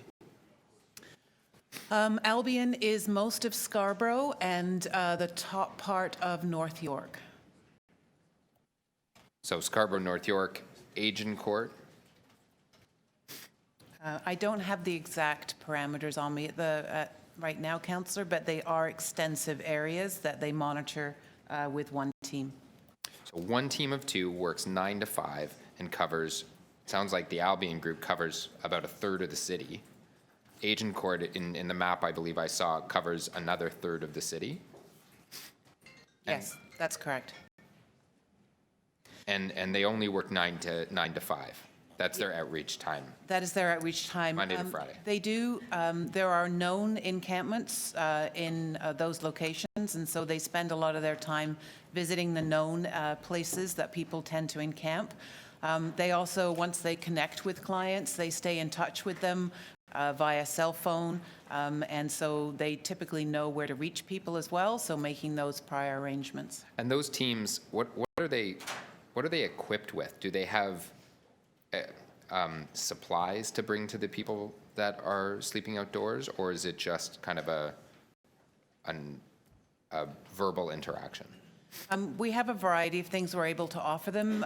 We do have meal vouchers that we provide. We also have tokens if people need to get to different places. During the summer, our teams distribute water, and during the winter, we also have blankets and sleeping bags. Okay. Just as a final point, Your briefing note, Appendix 4, includes a business case for a proposed expansion of the eviction prevention program, but it's not included in the staff recommended budget. You mentioned that this expansion would enable an increase in the number of households served by the program from 433 to 800 and prevent homelessness of more than 2,500 people. Can you elaborate on the benefits we would see if an expansion of this program and the risk in having not funding the expansion? And that's your last question. Yes, so the EPIC program helps us focus on the reducing the inflow into homelessness.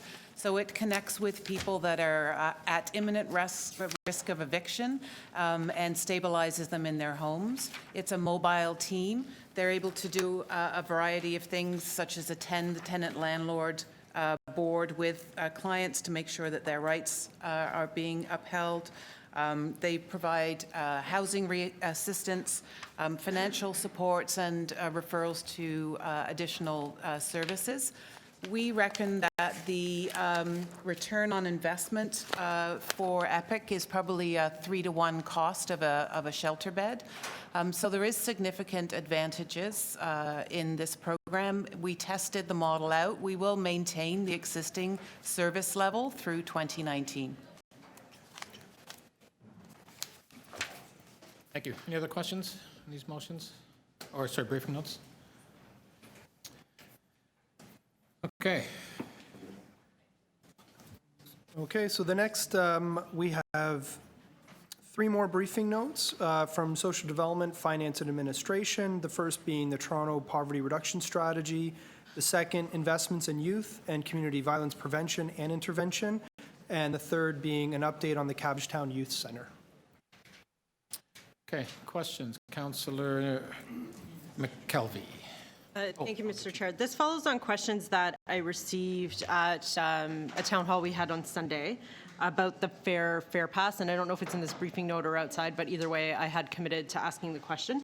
So I'm just wondering if we can get a breakdown on what's included in Phase 2 of the Fair Pass versus Phase 3, and there seemed to be some confusion about moving on to Phase 3 when Phase 2 wasn't completed. So can you just kind of walk through Phase 2 versus 3, who's eligible, and what the funding is this year for the Fair Pass? To the chair. So in Phase 1, the eligibility was for low-income residents who were in receipt of the Ontario Works, as well as ODSP. In Phase 2, that was launched in September 2019, the eligibility focused on low-income residents who are receiving childcare subsidies. We had intention to include low-income residents who were also receiving housing allowance subsidies, but ran into an administrative challenge that made it more efficient to include them in Phase 3. Phase 2 is still being rolled out, so I think that's important to note. There are residents receiving subsidies who have applied for the card and are using the card.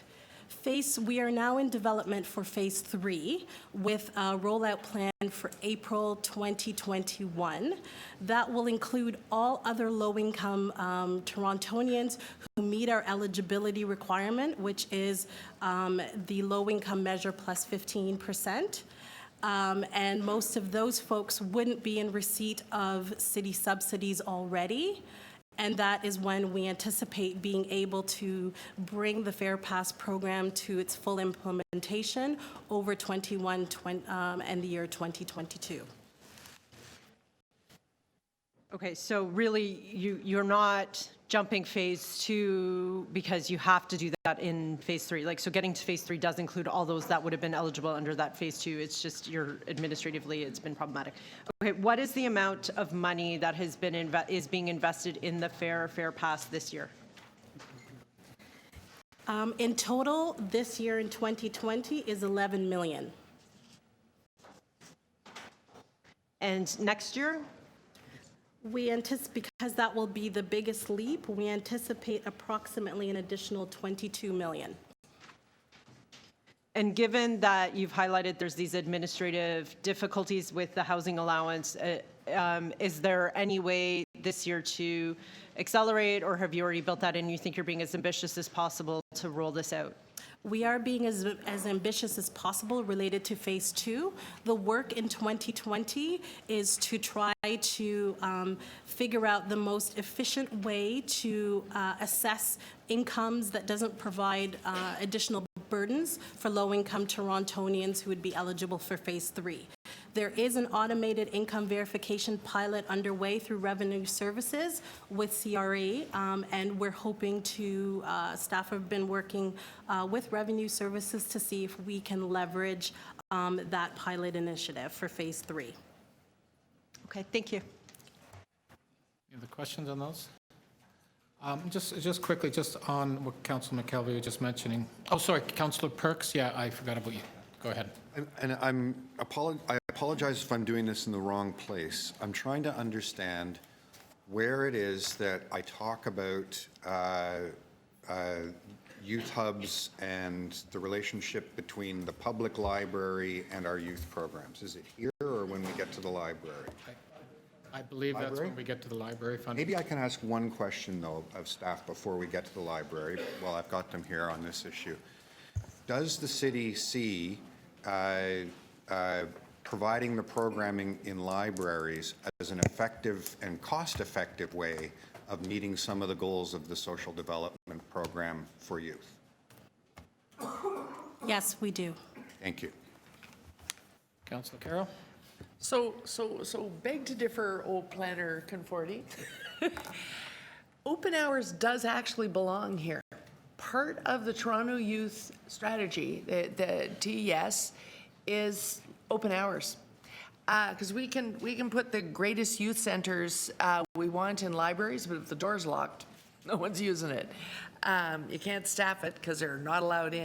So if you look at the part of the briefing note that talks about investment thus far in youth, the initial investment we made in the open hours plan is in there because it's really meaningful. And in there in a dollar value. Sure, the dollars sit in the library budget, but it's part of the strategy. So my question is this. We have a couple of youth spaces this year. If we go to the line that's 2020 budget, we have enhanced youth spaces, and there is a budget for it. Are any of those going into libraries, or are we finding locations for those in community centers? So through the budget chair, we haven't picked the locations of those yet. We wouldn't rule out any location. Generally, what the process that we've undertaken in selecting those locations is first doing a gap analysis of where there's a lack of youth, especially youth recreational services. And then we look for spaces either in our own facilities or partnering with other organizations. So it really depends on what's happening in that particular neighborhood around where that location would be. But we wouldn't rule out any location or any partner in that process. So once you've done that gap analysis and you find this is the neighborhood that needs it, what happens if you go into that neighborhood and, well, there's a community center here, but it closes at 8:30 sharp, or it closes at 9 sharp. Right. There's a library here, but it closes at 8 o'clock at night. Is there a next lens that says we've got to look at open hours, because what is the point of a youth program if you're shipping them back out onto the street at 8 p.m.? Through the chair, that's exactly what we would look at. So there would be some criteria around the hours of operation around where one of those recreational youth hubs would be, or the enhanced youth centers. Keeping in mind that different service providers have different programs and different hours, and generally on the recreational side, and there's a number of other considerations that our friends in social development, finance, administration, and libraries look at, but we would do it together to ensure that we were using as much community space as possible and accessing as many hours as possible in all of those public facilities, for sure. So if I can ask, while we're still in SDF&A, if I can ask this question on this briefing note, this is why, Mr. Chair, this is why I moved to trying to move forward with the open hour strategy in library last year, because it improves library services, but it also gets us at a strategy here at home in the City Corp. It's part of the Toronto Youth Equity Strategy. If we do library open hours, we know we're providing something else for youth that is directed at the right path. And we know that the spaces in the library have a really good success rate of adding that homework level, the academic level, adding that into their space. It's just somehow conducive. So the question that I would ask of SDF&A management is, if when we get to the library budget, we were able somehow, if we can find a funding source, if we improved on library open hours in the library budget, are we improving on TYES? In the new and enhanced recommended budget for the libraries on poverty reduction, the Sunday service enhancements was included. So there is $208,000 there. But certainly, if it is council's will to invest more money in open hours, that would contribute towards more space and positive space and access for young people. And if we don't do it in this budget, if we don't do it in this particular budget, later this year when you bring back the TYES review, that's something that you would be commenting on in any case. Am I right about that? So the Youth Service Review is looking at all the youth programs that various city divisions and agencies deliver beyond those that were, including and beyond those that were in the Youth Equity Strategy. And Council is expecting that we have some comment on their effectiveness, yes. Okay, fantastic. Thank you, Mr. Chair. Thank you. Any other questions on this group? Councilor Nunziata? Yes, just on briefing note 18. So we're waiting for funding from the federal government. So exactly, what is the amount that we're waiting for? And do we know, have we heard, are we getting any of that funding for youth violence? So to the chair, as you recall, $32.7 million of applications was directed by council in 2018. We have received $6.5 million from the federal government towards one of the initiatives, which is focused on community healing, and that initiative is being implemented and showing real promise. So that leaves another $26.2 million of unfunded initiatives. Staff and Meritori are looking for opportunities to encourage our federal partners to invest in those priorities. So we have made another request then for those funds, correct? Yes, there's ongoing conversations. I must point out, however, that the original $32.7 million was to the to the federal government through the National Crime Prevention Program. That program has allocated its $50 million funding nationally, so it's not currently the avenue that staff are looking at. Okay, and just to parks. For the youth, some of the youth hubs, we are, at some of the community centers, we are looking at expanding some of the hours in our community center for the youth programs. So would it not, when that review comes back, would it not make sense that we do look at our community centers rather than the libraries? Through the chair, I mean, certainly, I should say that community centers and community recreation facilities are generally have the most, the longest hours, which is why they often become a place where we would offer those services because of the availability both of space and the hours that the building is open. And would you agree that some of the youth, that they'd rather go into a community center where there is recreation and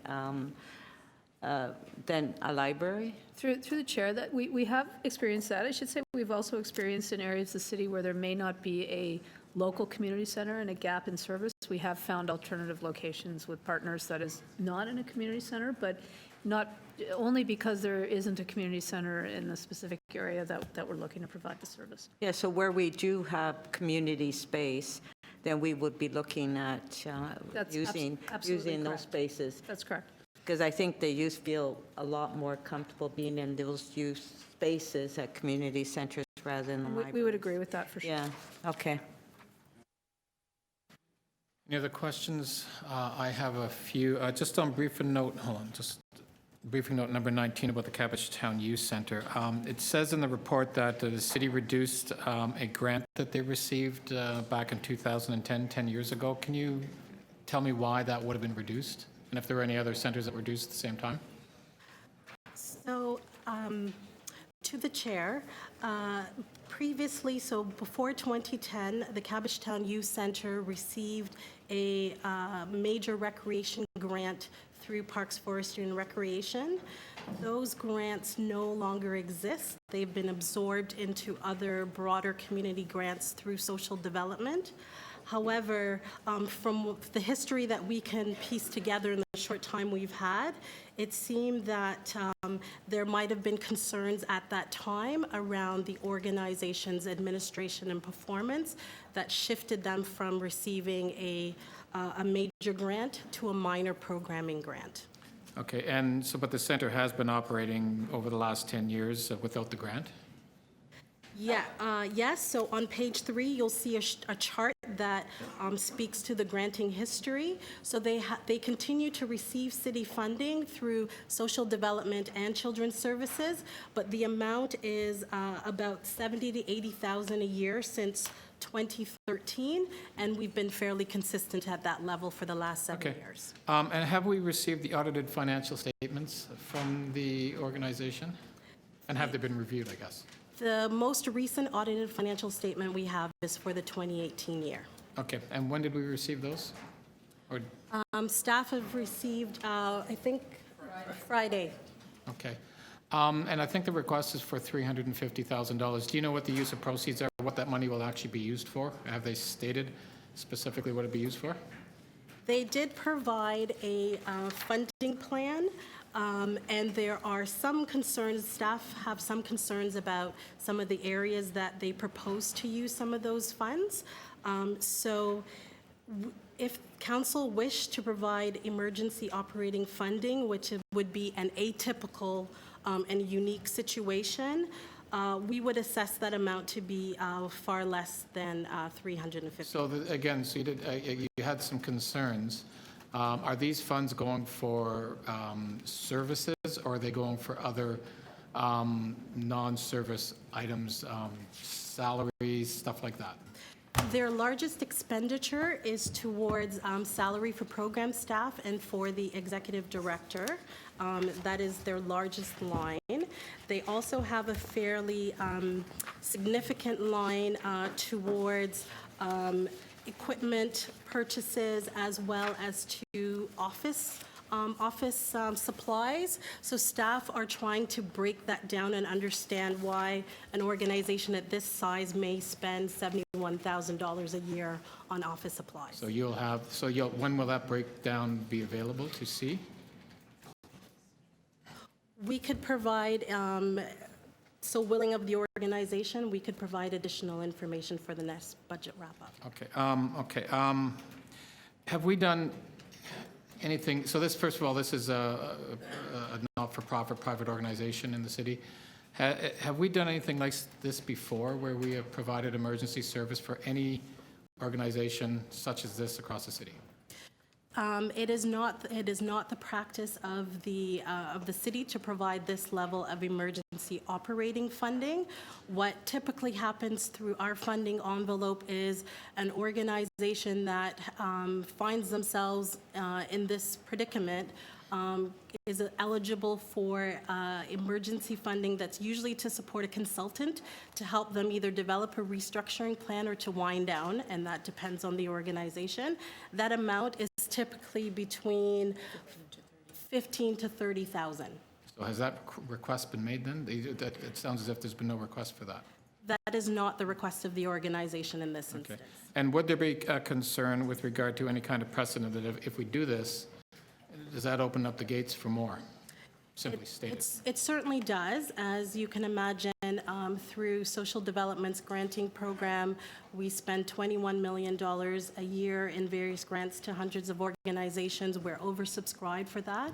This is not the first time, and it certainly won't be the last time, that organizations will come to the city to ask us for support. Usually, though, organizations are coming much earlier in their planning cycle. We have had to say no to this kind of request in the past. So we are concerned about setting a precedent. We are concerned about equity. And we're also concerned that should council move ahead and set this precedent, that it goes beyond the standing funding envelope, so this would have to be beyond that, and that we'd have to have some very... Move things along, but I assume you have some questions, Councillor Wong-Tam. Yes, thank you very much, Mr. Chair, and for the indulgence. I apologize. I was trying to come out of my earlier meeting as quickly as possible. But just staying on the topic of Cabbagetown Youth Centre, with respect to the funding that the City of Toronto at one point in time provided through what was available, the quantum back in 2010, we funded them to the tune of over $155,000 at that particular point in time. Is that correct? Yes, through 2 programs. Yes, and we continue to do that. In 2011, they received about $154,000 and over $110,000 in 2012. So there has been a gradual decline of city funding and supports to this organization over the last 10 years. Is that not correct? Yes, that is correct, and it is unfortunately following a similar trend across funders in the city. And with respect to the services that CYC provides to the local community, who are the kids that they are serving, and where are they coming from? Is it St. Jamestown? Is it Cabbagetown? Is it Moss Park? Is it Regent Park? Where are they coming from? We don't have that data specifically. Our understanding in conversation with the executive director is that the organization serves that particular catchment, so it would stand to reason that children from those communities would be accessing the programs. And if the Cabbagetown Youth Centre was to close because there was no emergency funding here, or perhaps they were not able to secure the federal grant that they have an application in, where would those local community kids go for those recreation services? So from the information that the agency provides, it supports approximately 350 children and youth through its various programs. We have done a preliminary analysis, so should the organization need to close, there are other organizations within the area, broad area, who provide some similar components of programming. Conversations and service planning could happen to minimize the impact of their closure. So the fact that they have stated to us at this committee that that imminent closure for them would be the end of this month, is there enough transition time to make sure that those young people, the children and youth in the Cabbagetown Youth Centre, can transition directly into City of Toronto facilities and programs? Because it's now January 28th. They say that they have just enough to keep their doors open till the end of this month. That's 3 days away. Do you have enough transition time? So not for a 3-day period, but the information that we have received from the organization places city funding, any emergency city funding, to begin in April. So between now and April, I think that there is an opportunity to try to determine how 350 children in this area could access other programs. While Parks, Forestry, and Recreation does not have a funding relationship with this organization, there is a small crossover, and while there are waiting lists for the 2 area community centers, both are in the growth plan, and Parks staff are willing to be part of the service planning work should the organization have to close. So what happens by the time the organization closes at the end of this month to the time that funding could flow in April, to the time that you can get these kids to the front of the line and skip over the wait list for recreation programs? What happens during that period of time, including what happens to the 1,600 kids that are part of the summer day camp programs? So should the summer program, especially the ones funded through Children's Services, if those must close, Children's Services will work with other providers in the area. As I mentioned previously, the agency has noted that the city funding wouldn't have to come into play until April, so presumably they have some kind of plan to get from today until April. Presumably, but it's not confirmed. That is from their budget submission that they gave to staff on Friday. We're working from the information they gave us. And what is the wait list for recreation services in the area for the city facilities? So through the chair, there's different, I don't have the specific information for the two facilities. I can certainly get that for you, and the wait list would be different depending on the program and the interest. So, as Denise has indicated, we would be part of the service planning around. Is it dozens of kids? Is it dozens of kids or thousands of kids? Hundreds? I'm going to say hundreds. It's a best educated guess. I'd feel more comfortable getting you the appropriate information. Thank you. Thank you. Any other questions on this section? Seeing none, I think the next is Toronto Paramedic Services. Yeah, we have, the final briefing note from within Community and Social Services is a briefing note from Toronto Paramedic Services on the paramedic staff complement.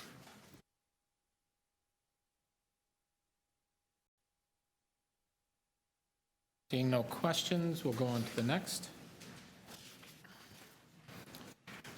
Okay, so moving to page 16 of the wrap-up notes, we'll begin, so within Infrastructure and Development Services, the first briefing note is for municipal licensing and standards on the deployment model for MLS enforcement officers.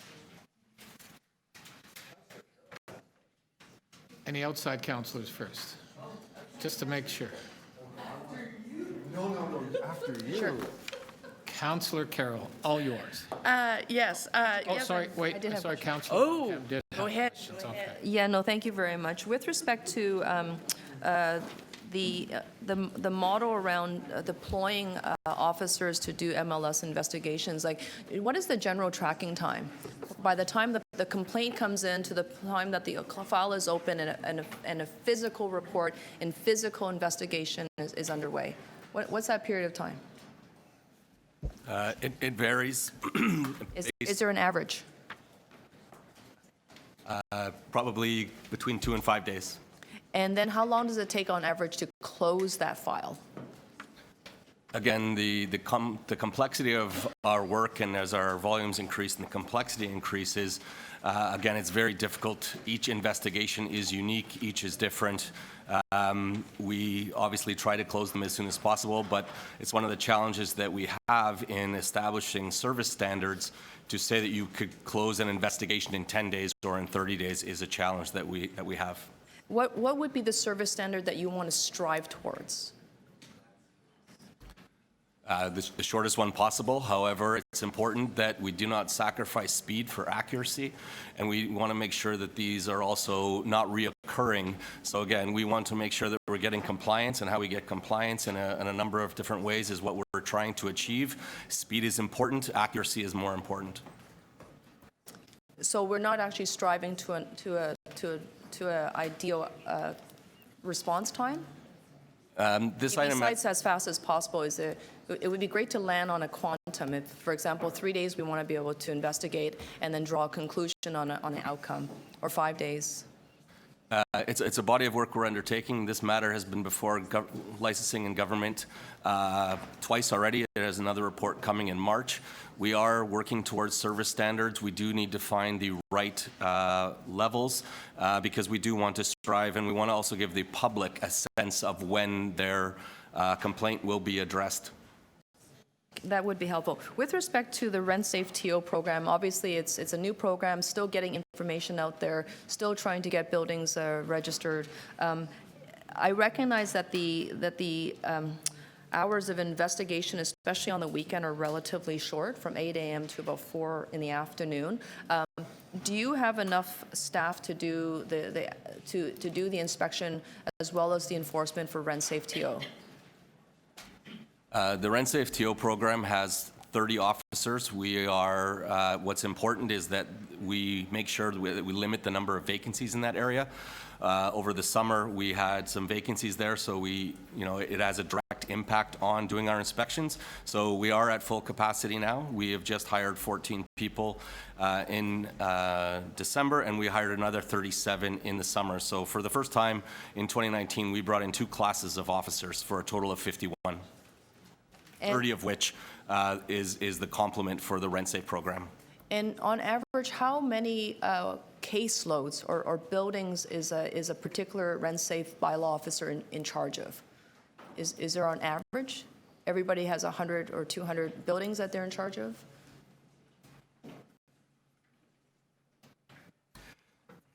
There's 2 components. There's the inspection, which is when we do the evaluations, and there's the audits, so which take longer. So again, I think it is a manageable workload with 30 people for 3,500 buildings. The challenge is what you've experienced in your ward with some of the situations that have happened in St. Jamestown.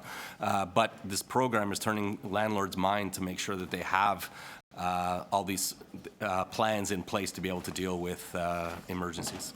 And is there a estimated service level that, again, we're trying to achieve, so that by the time a tenant files a complaint and the time an officer goes out to investigate, write up a report, either fine or issue warnings to the landlord to the time the file is closed, what can I tell the local residents, the local tenants, that yes, we'll get you a solution in 10 days, 15 days, 30 days, 60 days? What can I tell them? Through the chair, we're currently at a 5-day response time to initial complaints. However, if it's an emergency complaint, it's a 24-hour response time. And so I would stick with the 5-hour service request response time. Sorry, 5 days. And then on average, how long does it take to close the file? An open violation, how do we get to close? That's a complex question, depending on what the issue is. It could take anywhere from 21 days to 60 days. It's a complex question. It would really depend on what the issues are. And with respect to closing the file, just my final question is, what would be a 60-day file close and what would be an issue that would be a 21-day file close? So through the chair, so a 60-day file might be a file that involves perhaps some asphalt repair, and in the winter you wouldn't be able to do that. So we would give a longer compliance time for that. If we have equipment that requires special parts like elevators, that might require even more than 60 days because of the parts and the availability of the parts. And then 21 days? That is your last question. We can give you a few extra seconds there. Councillor Carroll. Yes, so I got a lot of my questions were answered by hearing those numbers. We made a big jump in the complement between 2019 and 20, but I think what I just heard is to get to 533, that didn't really happen until recently. Are we now at a full complement of 533.5 positions in MLS? So we're close. 533 is the entire division. I believe right now we are around 27 vacancies, many of which are posted. And also the challenge with enforcement is these aren't one-of positions. We do bring in larger classes, and that's why, again, we brought in 2 classes last year. This briefing note gets specific to enforcement officers, which we have 268 broken into 3 areas.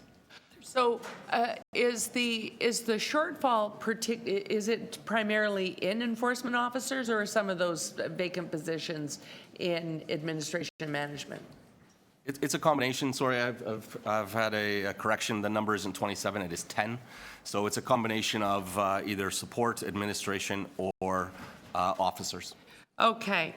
So is it fair to say, because your revenue is projected to go up, you're making a really ambitious projection on what you're going to bring on revenue, but the positions are the same. Is that because you're really just now having that increase start to be felt? Yes, as we fill our vacancies, that again is our number one objective. Once those are filled, we see our service standards improving, and it's really based on having, bums in seats so that we do have the available officers to do the work. Okay. And I ask on behalf of some of my counselors, I've recently had my quarterly meeting with my MLS officer. It went very well. It was a great, all-in-one update on files that never quite close. But when we went to this model of, particularly in North York, but I believe there were similar efficiencies in the 4 service districts, and this is for the General Investigation Services officers. They're now stationed in fewer places, but the assurance was that they're going to come to where you are and meet and do an update with you on a quarterly basis, so that you really, while they're out in the field and hard to get in touch with, you're going to have this check-in with them. Does this model, now that they're here, is that going to happen? Can that happen on a consistent basis? Can I expect that quarterly I'm going to be able to sit down with my local officer and find out how things are going? Through the chair, you can absolutely expect that level of service. Because if not, if that didn't work out, I'd for sure see a budget request next year to make that possible, wouldn't I? Through the chair, I'm certain you would. Okay. And is that, we're expecting you to come back and planning staff to come back in the zoning sense to begin the work to deal with the suburban issue of rooming houses where they're illegal, not those that are legal. Calm down.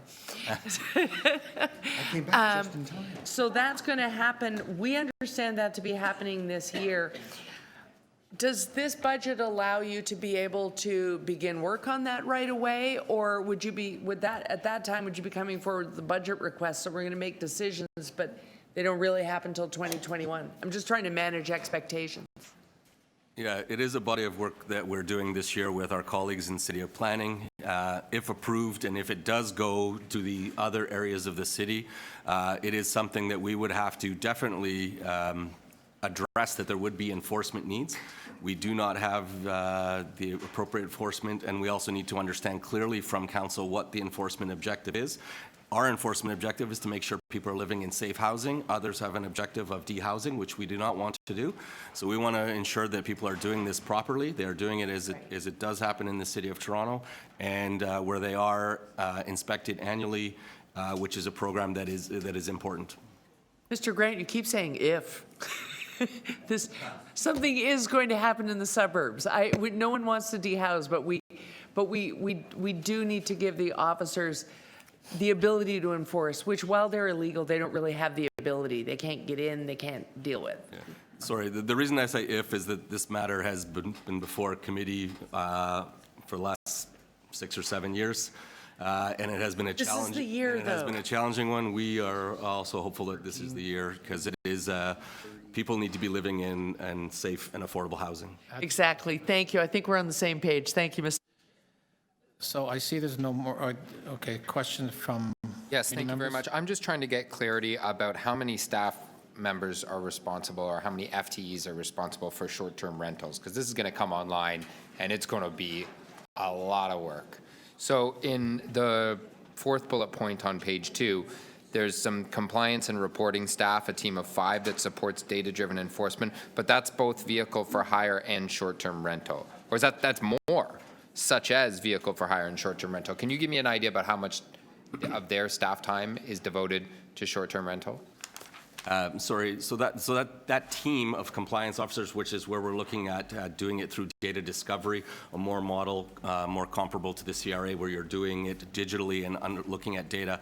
It is a team of 5. We currently have 4 people permanent. One, we do have a vacancy in that area, and they split their time between vehicle for hire and short-term rental.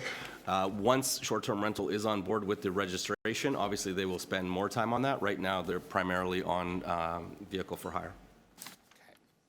And then in investigation services, you have in the list of things licensing and registration of short-term rentals. When we brought the policy forward at the end of 2017, in that staff report, we requested 5 positions, again, 3 of which were enforcement officers. They have been hired, but they're working on other areas. This is a program we know it's going to be busy in that first year. We are going to have to look at existing resources, and we're going to have to monitor that. There is a revenue component with short-term rentals, and if we need additional staff, it's something that we would have to look at. Again, once the rules are in place and they're easy to follow and easy to understand, we are hoping that the majority of Toronto residents and primary residents follow the rules. So if my memory is correct, the service standards currently in the budget notes, the 2020 budget notes, said that in the last couple of years we've missed our targets for enforcement. Not by much, I don't believe, but we're missing them. Given the influx, like it's going to be, there are tens of thousands of units that might need to be inspected. If God forbid the platform doesn't cooperate, which it doesn't seem like they will, we're going to be needing a whole lot more energy dedicated to that. How are we going to ensure that we have enough investigators to do that work and the 15 other things that will be on this team's plate? Is there a plan to address that? Our plan is to monitor it and work through it closely as they come online. You're right, we have been forecasting approximately 20,000 people participating in this space. They do not require a inspection or an investigation. The bulk of the work and the complaints has been around the party house, and that is where we would put our focus with the officers we have. If it morphs into other areas, we would again look at allocating resources within our investigation services group. To just reallocate resources. Does ML, do you have the ability to increase your staff complement mid-year without council direction? Not to my knowledge. No.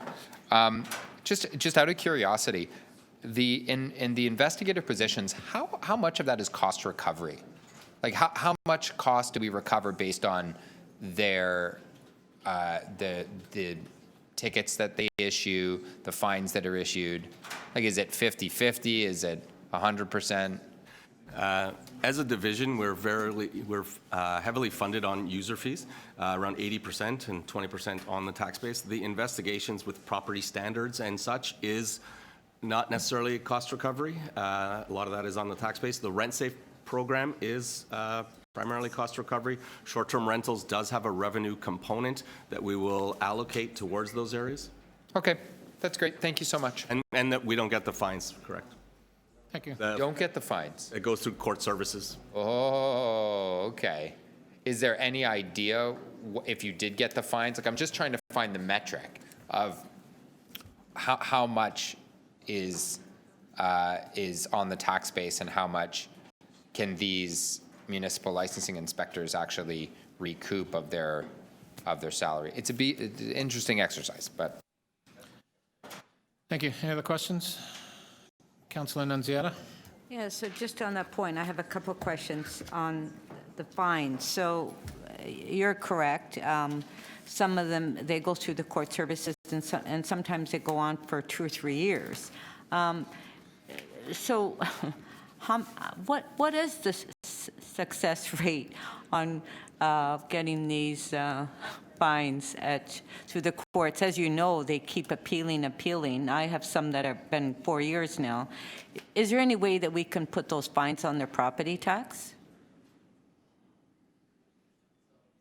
So through you, Mr. Chair, I think this is something we've reviewed in the past, Councillor Nunziata, and depending on the nature of the offense, which bylaw it's issued under, the authorities we have to apply it, generally it's been no, that fines administered through the courts are not a cost recovery method. That's a matter of punitive impact. So we have not explored further changes in legislation. Happy to. Well, I do know that when there's a problem with a property where there's been notices given and where there's accumulation of garbage and it goes on for months and months, and then the city can go in and hire and go in and clean up the property and charge the fees on the property tax. So why can't we do this with these repeat offenders that we're spending a lot of money on resources, but yet we're not collecting the fines? So thank you for the question. Like, it doesn't make sense. Yeah, I understand the... Through you, Mr. Chair, it's a matter of the legislative authority that we have. Well, why don't how we can change apply. it? Why can't we change it? That is something I think we looked at a number of years ago, but remedial action, we have a very specific authority that permits us to do that after an order is issued and there's non-compliance. The issuance of fines and the way that's funneled through the courts is a very different, that's Provincial Offences Act and a different body of legislation. So we could try to make that request, correct? Through the chair, I would never deny you an opportunity to make a request, Councillor Nunziata. At one point, we did at committee discuss on some of these repeat offenders that we have a lot, that we should look at doubling the fines. Where is that? What's the status of that? So as we bring new bylaws forward, we have been increasing the fees to, in some cases, up to $100,000. So, but again, those fees have to be approved by Justice. So, Senior Justice. So it's always the courts. That's the challenge we're facing.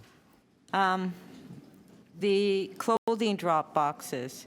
Do we have enough enforcement for the clothing boxes to enforce the bylaw? Through the chair, we do have enough enforcement officers to respond to those types of complaints. We've received about 100 complaints in 2019, so we do have enough staff at this point. But we did pass at council that a lot of them are going to be removed because they're all illegal. So we're taking those steps to remove all the illegal ones? Through the chair, yes, we've referred 5 clothing drop boxes for removal to Transportation Services, and they're working with us to do that. Okay. Thank you. Any other questions? Outside councillors? Yeah, okay, I will. I only ask... With the indulgence of my colleagues. Indulge me. Look how happy Councillor Nunziata looks right now. I want to get a picture of that face. Okay. I only ask because something Councillor was said in answer to Councillor Carroll. A syllogism occurred to me, which I didn't have before.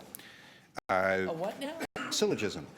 So the first premise is something that was said to me by Ms. Cook at a previous budget committee meeting, which is we are not putting the resources in this budget to improve the administration of the existing rooming house system because we have a report coming in March. Mm-hmm. Correct? This is the bringing in clerks, bringing in administration support, and just generally enhancing the administration of the rooming house hearing process. That's Mr. Chair. Yes, there is a report forthcoming on the administration around rooming house. The second premise is that in answer to a question to Councillor Carroll a moment ago, because we're not getting that report until after this budget process, we will not be getting the resources to implement the pieces of that report until the next budget cycle. Is that also a correct premise? That is a correct premise. So the conclusion of those two premises is that despite the fact that your department has told me every year for as long as I can remember, and I admit I'm getting older and my memory isn't as good as it used to be, that the improvement of the administration of the rooming house system is imminent. I am now finding out that it's going to be 2021 at the earliest before I see those improvements. So no, your memory, Councillor Perks, is very good. We've had this discussion before.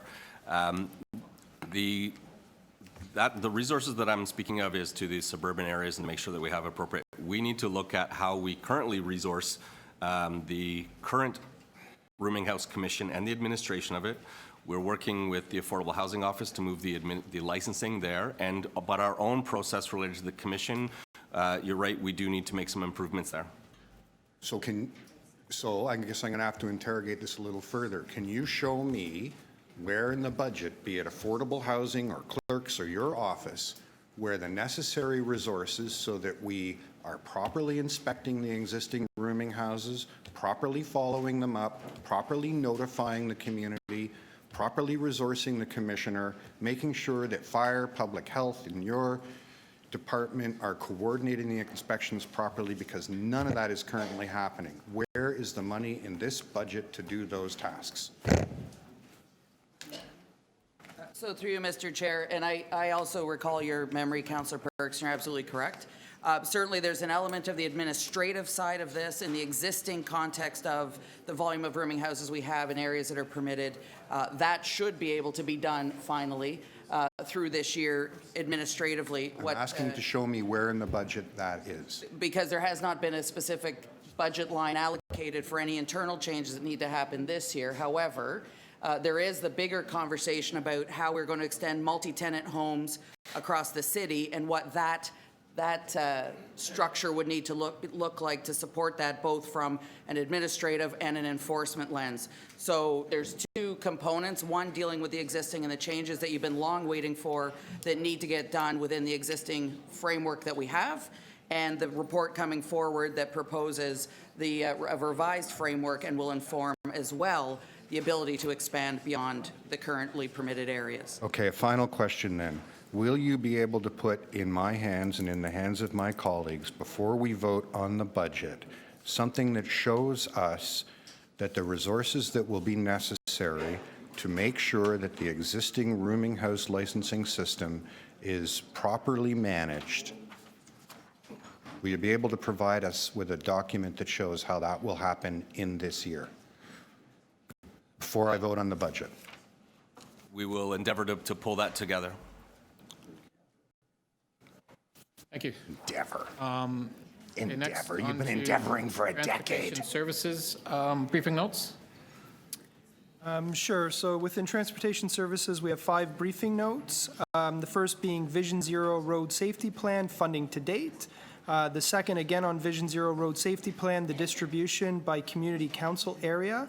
Another briefing note on looking at a 6.5% increase in the monthly permit parking rates. One on cycling infrastructure within the capital and capital budget delivery. And the last on projects that can accelerate the Vision Zero implementation. Any questions on these briefing notes? Outside councillors, there we go. You're in order. Thank you. And it may be that I'm asking this to the wrong department. I might have to ask engineering services, but I'm not clear. How much would it cost to cancel the contract to rebuild the Gardner?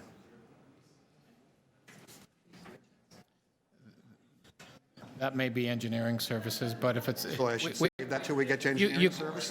You might as well, if you want to ask it now, so you don't ask it next. You'd rather I ask that in engineering services? You might it's already out there, they're sitting down, so maybe we can just have an answer. Through the chair, the first contract for the Gardner rehabilitation, as you recall, was awarded in 2018. Award value was in the order of $309 million.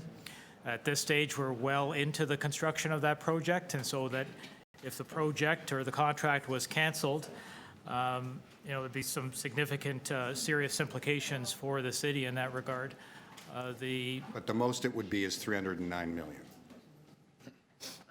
Well, you might just have to, in the worst case, we pay them out for all the work, even though they haven't done it. Yeah, through the chair. We also need to recognize that we are in the middle of a construction contract with sections of the Gardner that have been removed that need to be replaced, so...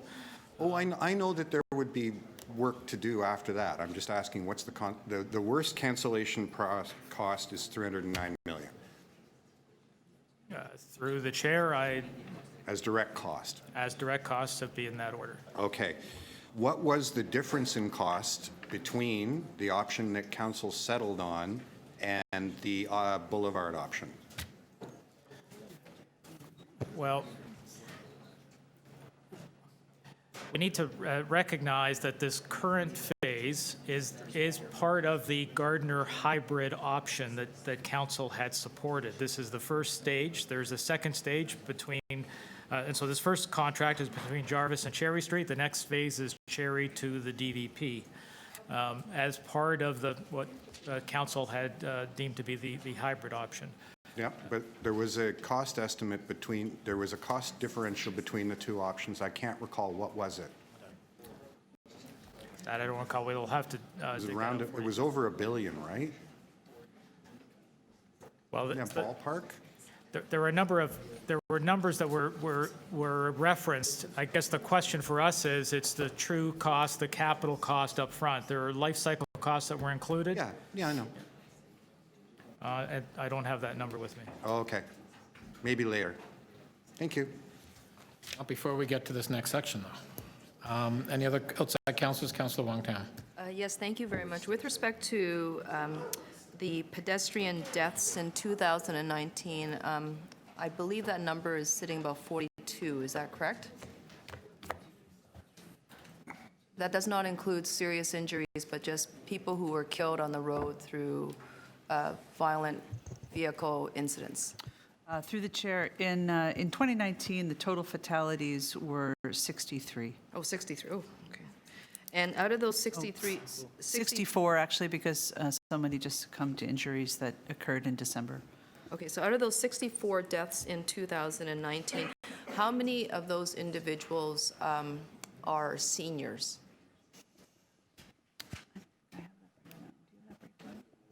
Through the chair, I'm not sure I have that breakdown. I can tell you how many by mode, so by pedestrian, cyclists, motorcycles. We can certainly tally those numbers. I don't have them And I guess handy with maybe me. I will reframe my question. Am I correct to say that the majority of those fatalities are seniors? That is correct. And are the majority of those fatalities of senior people being killed, are they in suburban areas such as Scarborough, North York, Tobco?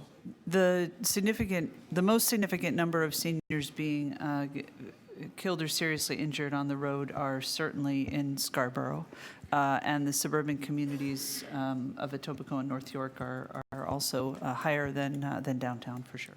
And with respect to the measures around road safety improvements needed to take place to protect this most vulnerable group that seems to be falling at greater numbers, disproportionate to any other, what specifically is the city doing to address this particular vulnerable population out of the Vision Zero plan?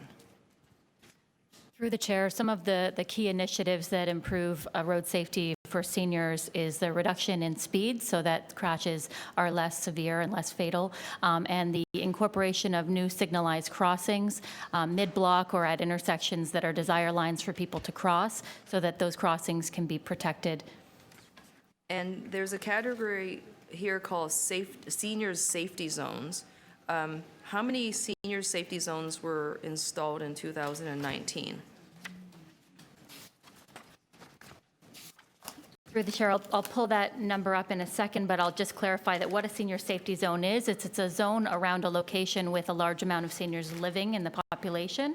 And it right now, the only elements that a senior safety zone includes are a reduction an improvement in the walking length of time, a reduction in the walking speed at signals, and improvement in the zebra crossings and conspicuity of those signals. There were 64 senior safety zones installed in 2019. 64? Yes. I think in your attachment number 1, it says 0 installed in 2019. Sorry, a correction. That's 64 to date. We are going back and reviewing the quality of the engineering improvements in safety zones so that for senior safety zones are not just the reduced walking speed and the zebra markings, that we have engineering improvements being looked at for those locations as well. So is that why there were no additional senior safety zones installed in 2019? Because you're reviewing the conditions and standard?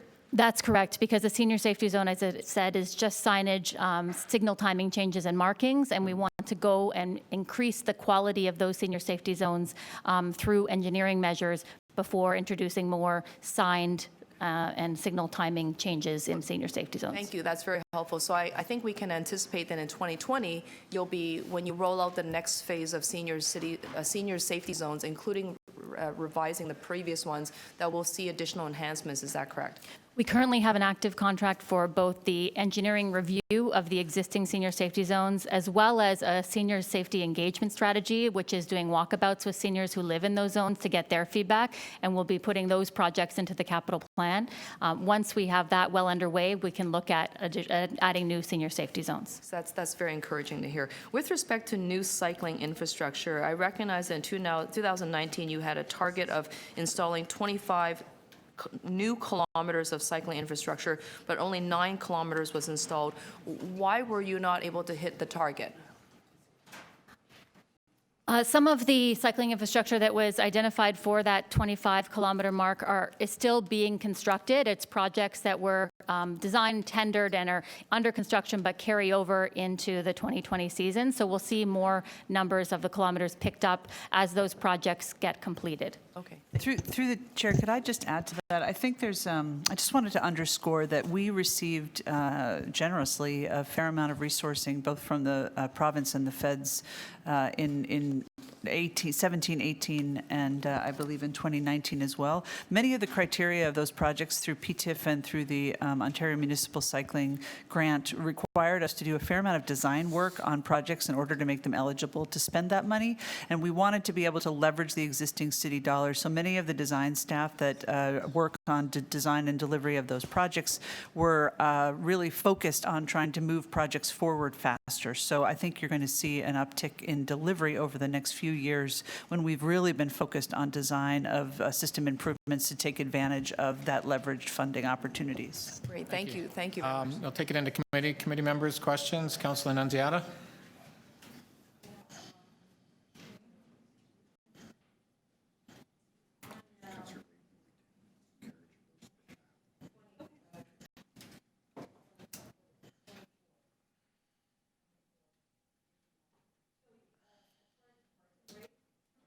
As far as the parking rates, so you're recommending a 6.5% increase, right, on street permits? Through the chair, we were asked to look at a 6.5% increase to parking permits across the board by Councillor Perks, which matches the amount that the TPA increased their rates.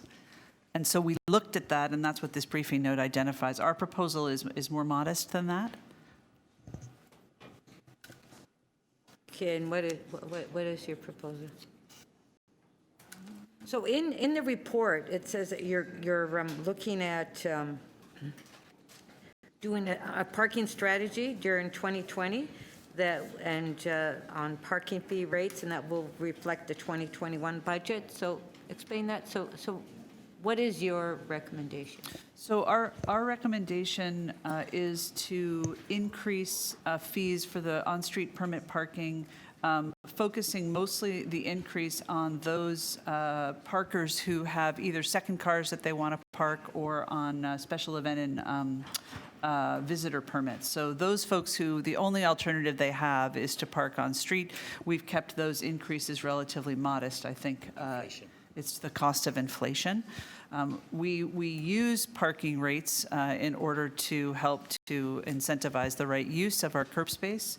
And so one of the things we noted is that we have a number of parking programs for residential streets that don't necessarily launch off a consistent strategy. And so we are looking at developing a strategy for our residential permit parking, similar to what we did for our curbside management plan that came a few years ago, and then working with the communities to implement that.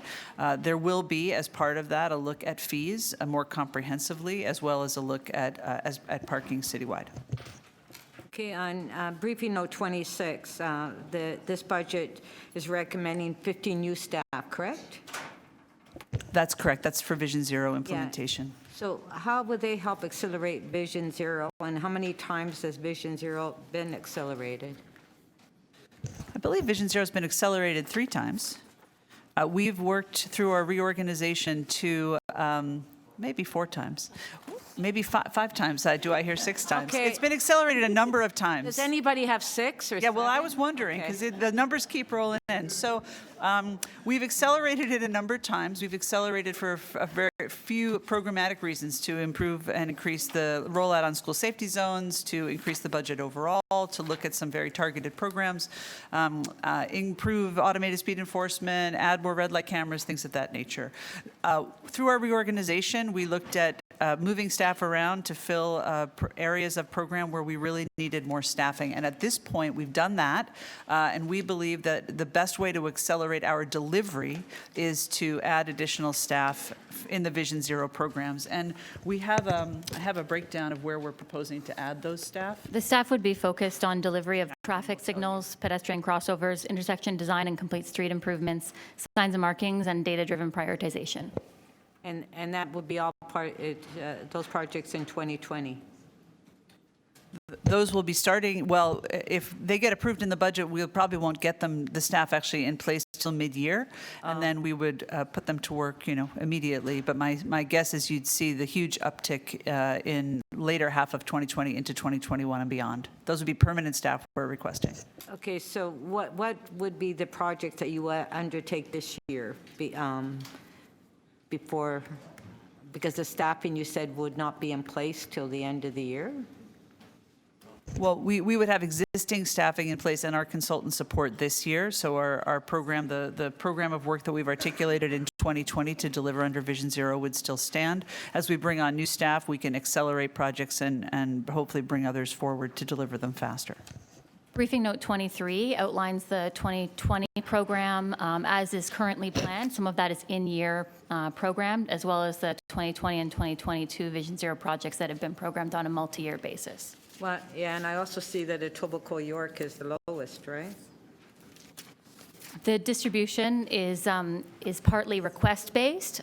When we have looked at the distribution on a proactive basis, it tells a bit of a different story. Thank you. Thank you. Councillor Carroll. I should probably ask this question publicly because we're drawing people's attention to the briefing note. In big overall projects, Etobicoke may have a low number, but in terms of traffic calming measures, under North York, it says $0. Thank you. That's the lowest, but we talked offline, so maybe you want to explain why North York is listed quite prominently and proudly as $0. Through the chair. So first off, I wanted to identify that the staff, through one of these accelerations, has completely cleared the backlog of traffic calming programs, projects. And so we're working on the go forward. We have $410,000 budgeted for traffic calming in 2020. That budget is articulated in year. And so, as you know, traffic calming projects have to go through community councils to be approved. There's often polling required. And so we program that budget in year. We have a couple of projects that are currently, and the ones that are indicated in the briefing note, that have currently been programmed based on their approvals, and that as others get approved, we will move that forward. We also have the ability up to a certain point, if we have more traffic calming projects in areas of the city, to move some money around and make sure that we can accelerate those as quickly as we can. I'll just underscore that that's a request-based program. It's governed obviously by the traffic calming policy and approvals by Community Council. So this represents all the projects that have been approved by Community Council and are to be programmed in year right now. Right. So there's no resistance currently in my service area. If we're asking, can you please look at this? They're looking at them. So the other piece. And this is why I'm looking at the CFO here. What's in here? Well, you've provided us with a briefing note. We shouldn't really go looking for what's the fairness and where's the more money.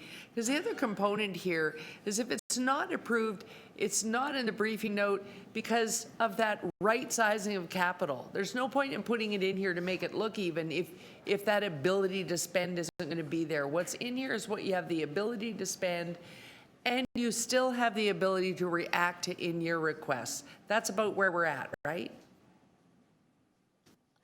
Certainly the ability to spend is critical to the way our budget is programmed. I'll just say that what's in this particular briefing note for the 2020 projects doesn't reflect the budget, it reflects the programmed projects. So if you looked at that traffic coming line and added up the dollar value for program projects right now, because it's programmed in year, it doesn't match, it's not as much as the full value of that program. We'll still be adding projects up to our ability to spend.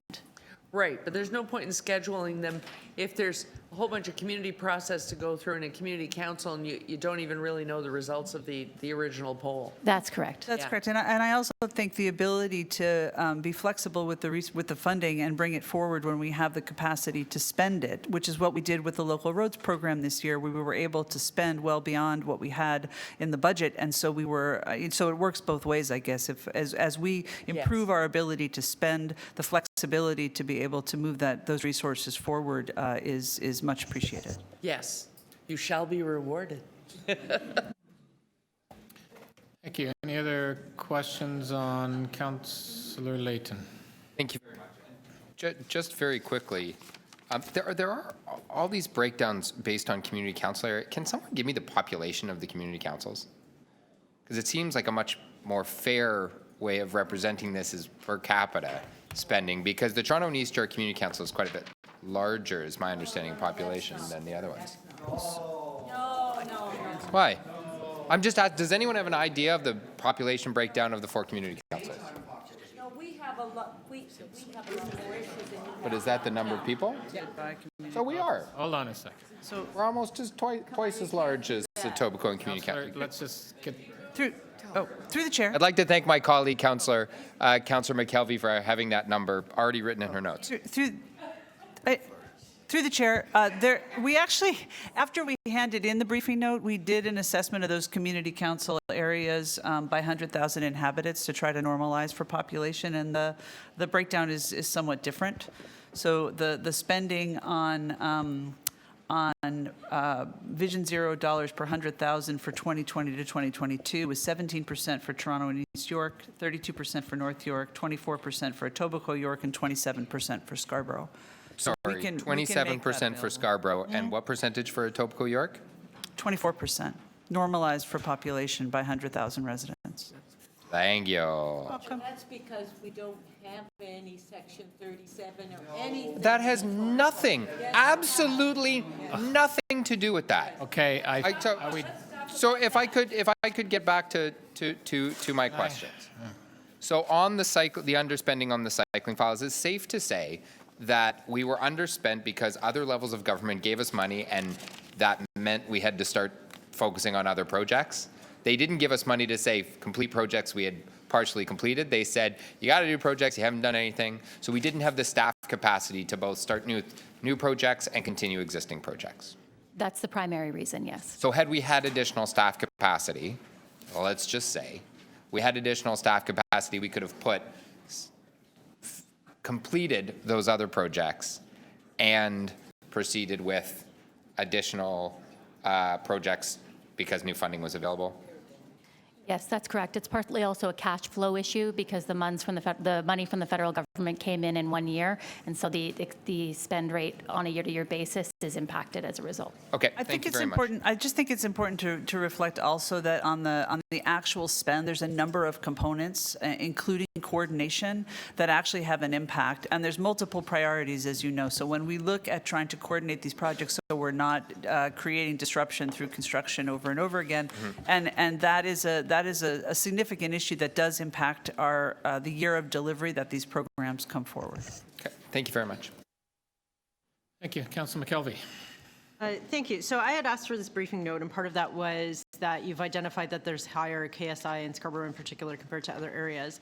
And so I wanted the breakdown by what you're doing. So do you feel that your breakdown is reflective of what you're seeing in terms of trends across the city to both the different community councils, but then within each community council, the way you're spending in there as well, where some is at mid-block crossings versus other things? Through the Chair, Councillor, that's a great question because what we're trying to do is shift from what has historically been a request-based road safety program into one that's data-driven and proactive. And that new strategy only came about from taking the Vision Zero 2.0 report to council in July.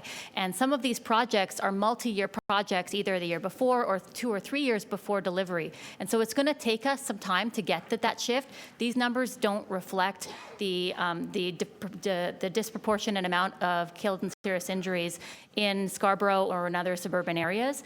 We have, though, started to make that change with the more near-term programs. We did another cut of the spend rate of this data that we've just presented to you in the briefing note, which it did a distribution of the Vision Zero spending for proactive measures, non-request based by population, and that number had 33% investment in Scarborough, where we see the largest concern. Sorry, can you just repeat that? Sure. So this was the proactive programs, the non-request-based Vision Zero programs, which had a spend rate of 33% planned and in the 2020 to 2022 period for Scarborough, and I can go through the numbers for the other areas as well. And this is also building on a previous request about the school zones and looking at all the different projects that happen in there. And in that, you mentioned that mid-block crossings continue to be one of the most important to address for child and youth safety. And you mentioned that there were accelerations in this year for mid-block crossings. Can you break that piece out? I'll just pull that briefing note up, sorry. So two of the staff that we asked for as part of our Vision Zero ask are focused specifically on delivery of traffic signals, including mid-block crossings. We have $4.6 million in the budget overall for signals, and that's additional 1.2 over our 2019 ask. And so again, as we fulfill those requests and we have more locations data-driven that we want to include those mid-block crossings, we have to do coordination with the TTC to make sure that we're aligning the bus stops or the transit stops with those crossings. We are looking to pull some more resources forward into earlier timeframes so that we can deliver those projects sooner.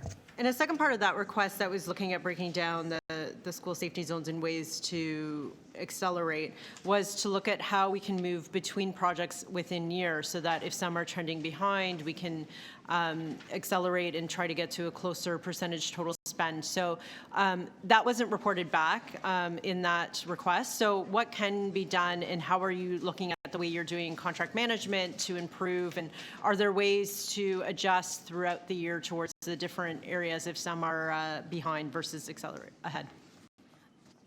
Through the chair, it's very challenging to shift spending in-year, except for the in-year based programs, things like traffic calming.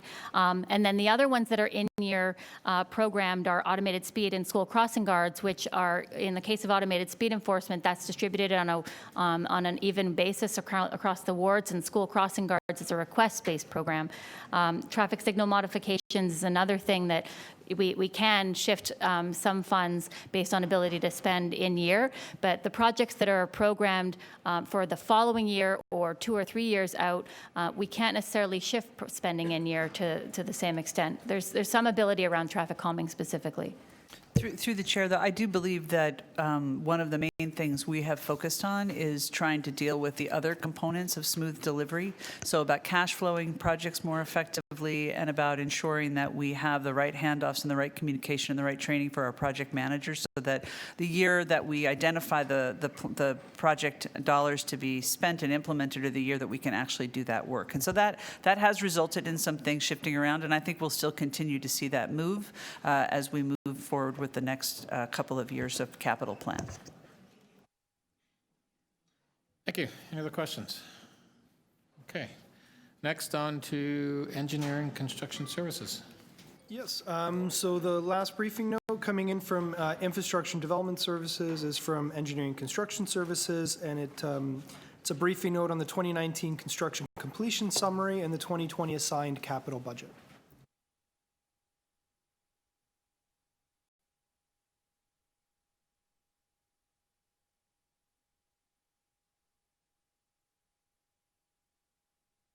Sorry, next. So we have Can I just ask a question? Oh, sorry, we did have a question on engineering construction. Councillor Nunziata. You know what my question is going to be.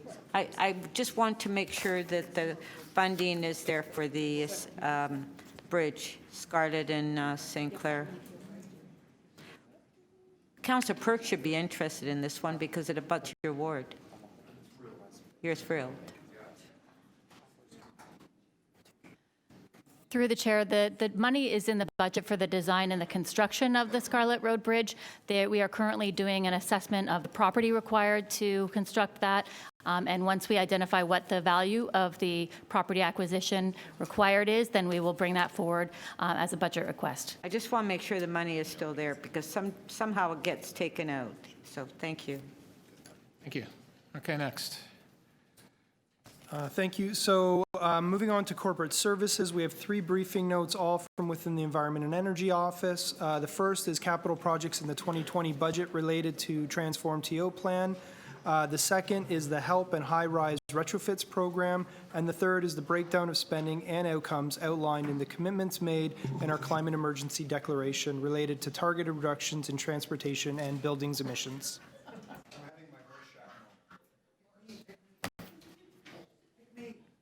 Any questions? Going once? Oh, Councillor Perks. Thank you. Thank you for the briefing note. I don't think it answered quite the question I was after, and I've since had a separate briefing from your department. I just wanted to surface a few things and make sure I understood them. So, in the 2019 10-year approved capital budget, it was $308 million. Through the chair, that's correct. The current 10-year capital plan we have in front of us is $201.2 million. That's correct, yeah. Okay. Among the missing $100 million are several lines. One of them is that we have reduced it by $17 million because the province has canceled the feed-in tariff program. Correct. Another is that we have reduced it by $74 million because the province is reducing its commitment to energy conservation and demand management. That's not, for that one specifically, it's nothing to do with the province. It's more to do with our ability to actually deliver on the projects, not having placeholder projects out in future years, developing plans for those, and then coming forward with the budget ask on implementation. That's the ECDM program, the Energy Conservation Demand Management, is a city-funded program. There's no provincial funding for that program. But I thought it was the change in the regulatory environment had an impact on our ability to deliver, or is it just that we can't do it? We don't want to do it? It's not that, I don't think it's not that we don't want to do it. It's more developing plans to implement actual projects as opposed to just having placeholder values in there, our ability to actually deliver on projects.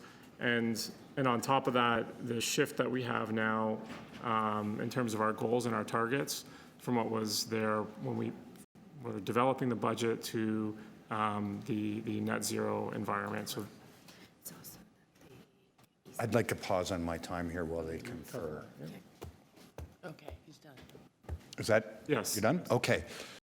So that being said, in total, $91 million that was budgeted for energy efficiency, conservation, and green electricity that was in the 10-year plan is not in the 10-year plan. Our goals of getting to 80% reduction depended on that plan. Now we have increased the goal of becoming carbon neutral. How is it that by reducing our investment in these two areas, we get further? So I think the idea or the plan is to come back with an actual strategy on our city buildings to meet the current goals. So you should see that coming through in the 2021 budget. So we've eliminated placeholders because you only want to put in actual projects, and we're not keeping them there even though we know we want to achieve more than what was in the previous plan. Yeah, so the idea would be to come back with a plan in 2021 that reflects or strategizes to meet the goals that council set, I guess, in November. Okay. Thank you. Councillor Layton.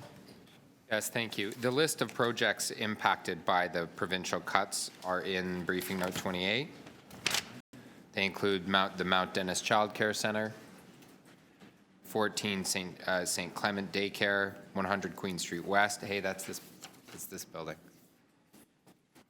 2945 Keel Street, 30 Queens Plate Drive, fire station. Is this correct? Through the chair, no, that's a list of projects that reside in various different budgets that are related to Transform TO strategy, so they are very much in the budget. Sorry, then where's the list of programs that were not in the budget? I've seen a list of projects that were taken out as a result of the provincial cut. You're talking about the provincial cut to the Municipal Challenge Fund cuts? It could have been that one, yeah. They were funding a bunch of energy retrofits. We have included those in the budget? Some of those are included in this. I think out of the 10 projects, the Westwood Theatre Lands, Etobicoke Civic Center area, that's still under development. We're still planning that. There's the Markham District as well, down on, can't remember the name of the street. It's still being developed. There are the only two that aren't. There were two low carbon thermal networks that were pulled out. All of the others, the TTC buses, they're all underway. So the two low carbon thermal networks, which ones are those? The two that were eliminated, one was in the Scarborough Civic Center District and the other was Yonge and Eglinton. So were these the projects that were originally being funded? The Municipal Challenge Fund originally provided in the order of $52 million to the city. When the new regime took office, regime, yeah, 2 years old almost.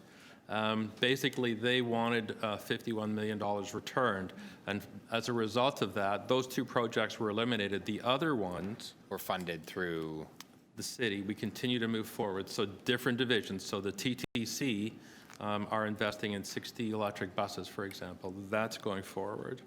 The only other, the impact on this budget as a result of provincial cuts is through Metrolinx, the Smart Commute program, right? And that's $530,000. And there's a report going to council tomorrow, basically looking for a path forward in 2020 until we can rethink the program for 2021. But just go back to this point, because the city has covered the funding of that 54 million that you mentioned. That was the provincial cut. How have we managed to do that? Correct. Well, A, it's not all this year, it's over time. And B, it's done through divisions, right? So TTC funded the buses. That were previously being funded by the... Correct. We have a joint development agreement with Enwave to look at our low-carbon thermal network, so we have a private sector partner for that. So we've taken different approaches. Recoverable debt is another tool that we're using in some of the other areas. But the city managed to fill that hole that the province... Correct. And I think part of that over time, right? And I think part of our strategy is to be stronger. Let's not be as dependent as we have been in the past for provincial and federal programs. We will take the money. We continue to seek it out. But our goal is to be as resilient as we can and not be as reliant on external sources of finance. So I'm just going to ask a couple more questions. One on this ability to find money. The help in the high-rise program, yeah. The fund is being depleted. Is there a strategy to maintain that? What happens mid-year if all of a sudden it's exhausted? Yeah, we're coming back with we're coming back later this year with a plan on how to do that. That'll be part of the Transform TO 2.0? Yeah. Okay. When do you expect that report to come back? Q2. Do you think will there be immediate actions that can be taken in order to implement that report, or is it's funding? We continue to promote both the high-rise and the help initiative. Oh, sorry, I just meant in general Transform TO. Are we anticipating there will be immediate implementation steps? We are not slowing anything down. We're implementing the initiatives that were identified in the first tranche, and we continue to do that. Okay, but the report's coming back in Q2. Thanks. Thank you. Councillor McKelvey. Thank you, Mr. Chair. I just want to clarify a few reports because I've seen several different dates. So in Q2, is it the 2021-2023 action plan that is coming back? Correct. In Q3, is it the net zero and potential to, by 2050 and potential to accelerate to 2040 report that's coming back? It's actually Q4. Q4. That's exactly what it is. It's the net zero strategy. Okay, and then the last is, I know, and maybe this is, I mean, it's interrelated. There is a move towards looking how to better interweave and interrelate the net zero transform TO plan and the resilience strategy. When are we seeing the next implementation plan of the resilience strategy? That would be rolled into the net zero plan. It all has to be integrated, and it will be together. And as you know, we are asking for resources in 2020 to help us do that with resilience. Okay. And then the last is, and Councillor Layton asked some of these questions too, but I just wanted it to be crystal clear. We had asked for suggestions on advancement of our own buildings and infrastructure that are currently under development, and basically the way the briefing note requests is like, don't do anything now, but there would be a report back. So when would we receive that report back? So that report would come back with the net zero report in Q4. And we are working closely with our colleagues in CREM to do that. So, you know, it is part of a negotiated collaborative approach. Okay, and then is there anything else I'm missing coming back in Q4 or Q2? Or does that cover, like, that's what we're looking at? Yeah, no, I think that's it. For now, we always reserve the right to bring more later. No, that's fine, that's fine. But I mean, I think you're moving towards the right step of Yes. kind of aligning reporting timelines. Yes. So Yes. it's just the one part of Q2, the next 3 years measures that will be pieced out, and everything else will come back kind of as a more holistic package in Q4. Correct. Okay, thank you. Councillor Carroll, and that'll be the last before lunch. Oh, okay. Well, I just want to ask little questions about the little programs, the help and high-rise programs. So we're winding down the 20 million that was there. There's a couple things in the briefing note.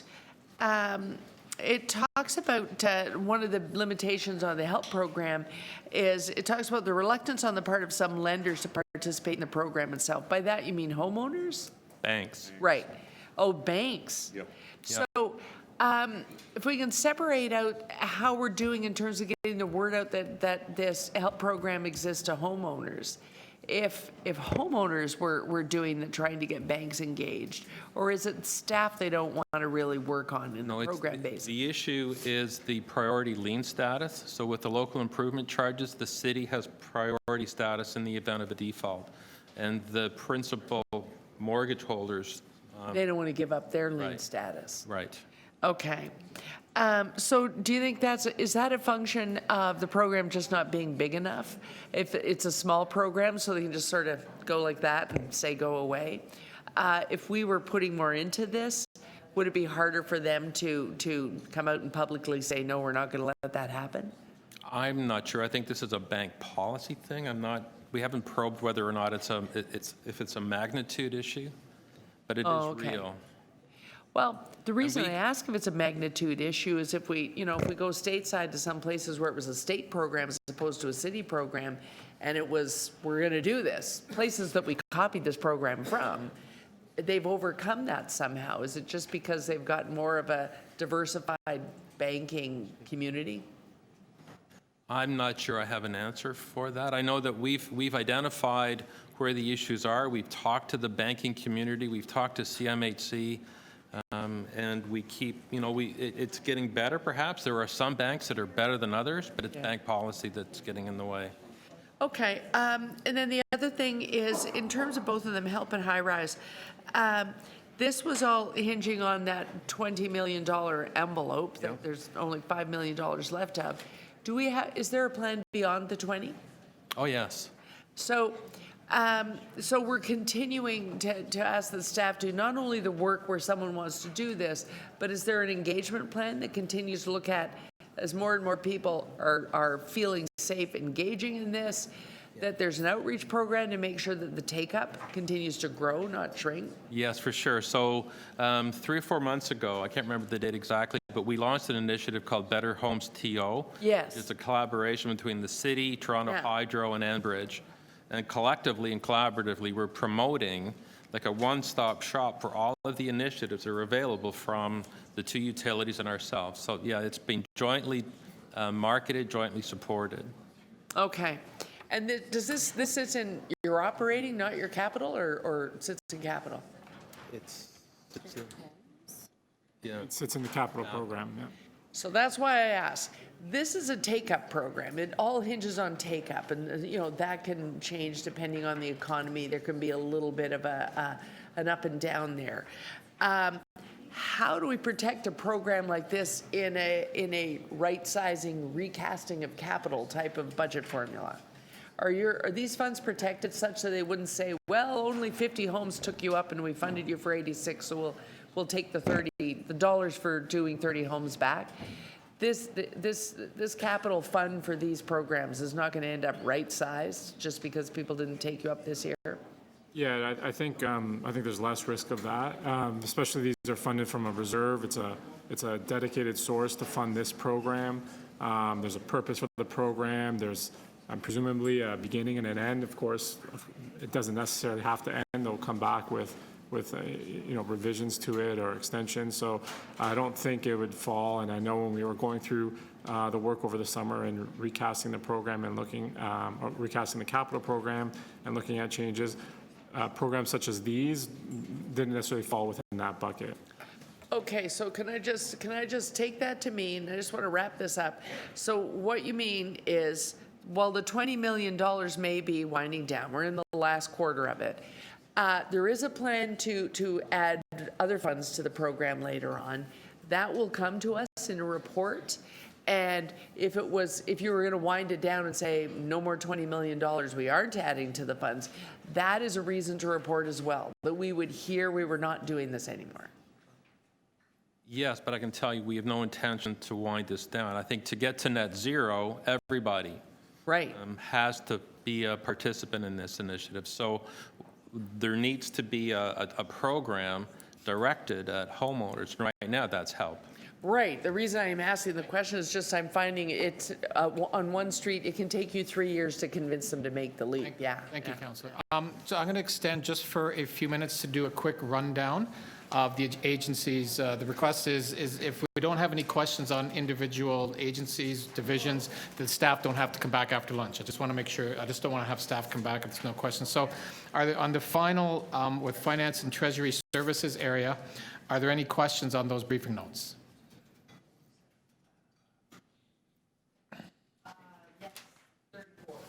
Okay, so there's 34, so we'll need somebody from Finance and Treasury Services here. And 35. What about the agencies, those briefing note, any questions on those briefing notes? Library, okay, so library. I'll have to come back. Anything else? Yeah, no, Councillor Layton's not here. That doesn't help. Yeah, that's not gonna. Oh.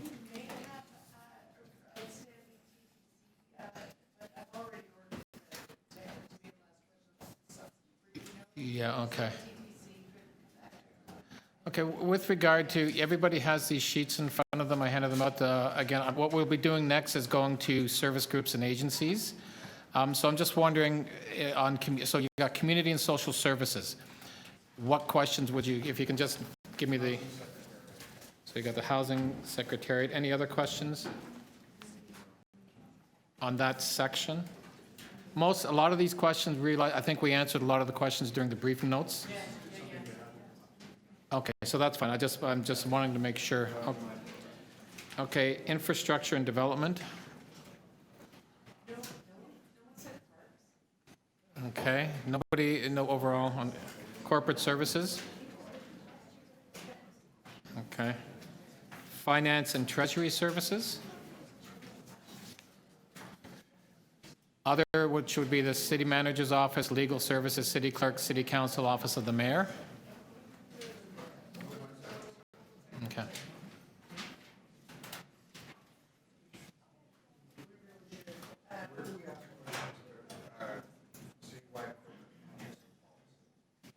That's a good, yeah, financial services. So we'll make sure that they're here for you. Okay.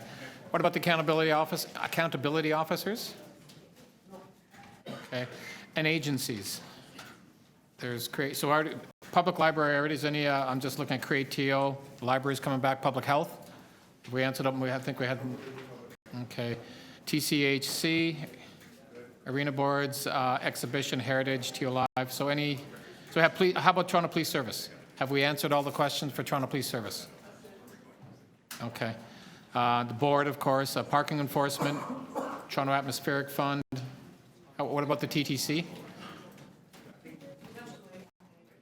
Okay, why don't we bring the TTC back? And I'm just wondering if somebody could make, I know Councillor Layton's not here, he may just be in his office. I'm just wondering if somebody could maybe go speak with him. I just want to make sure, I don't want to end run him at all. Okay, so if he can get in touch with me or some of the clerks, just so we can make sure those, if anybody else is missing, that he needs to speak questions. So on that, you heard the ones who we need back, so I don't think we'll need staff on the rest, depending on what happens with Councillor Layton. On that, we will adjourn for lunch. Yeah.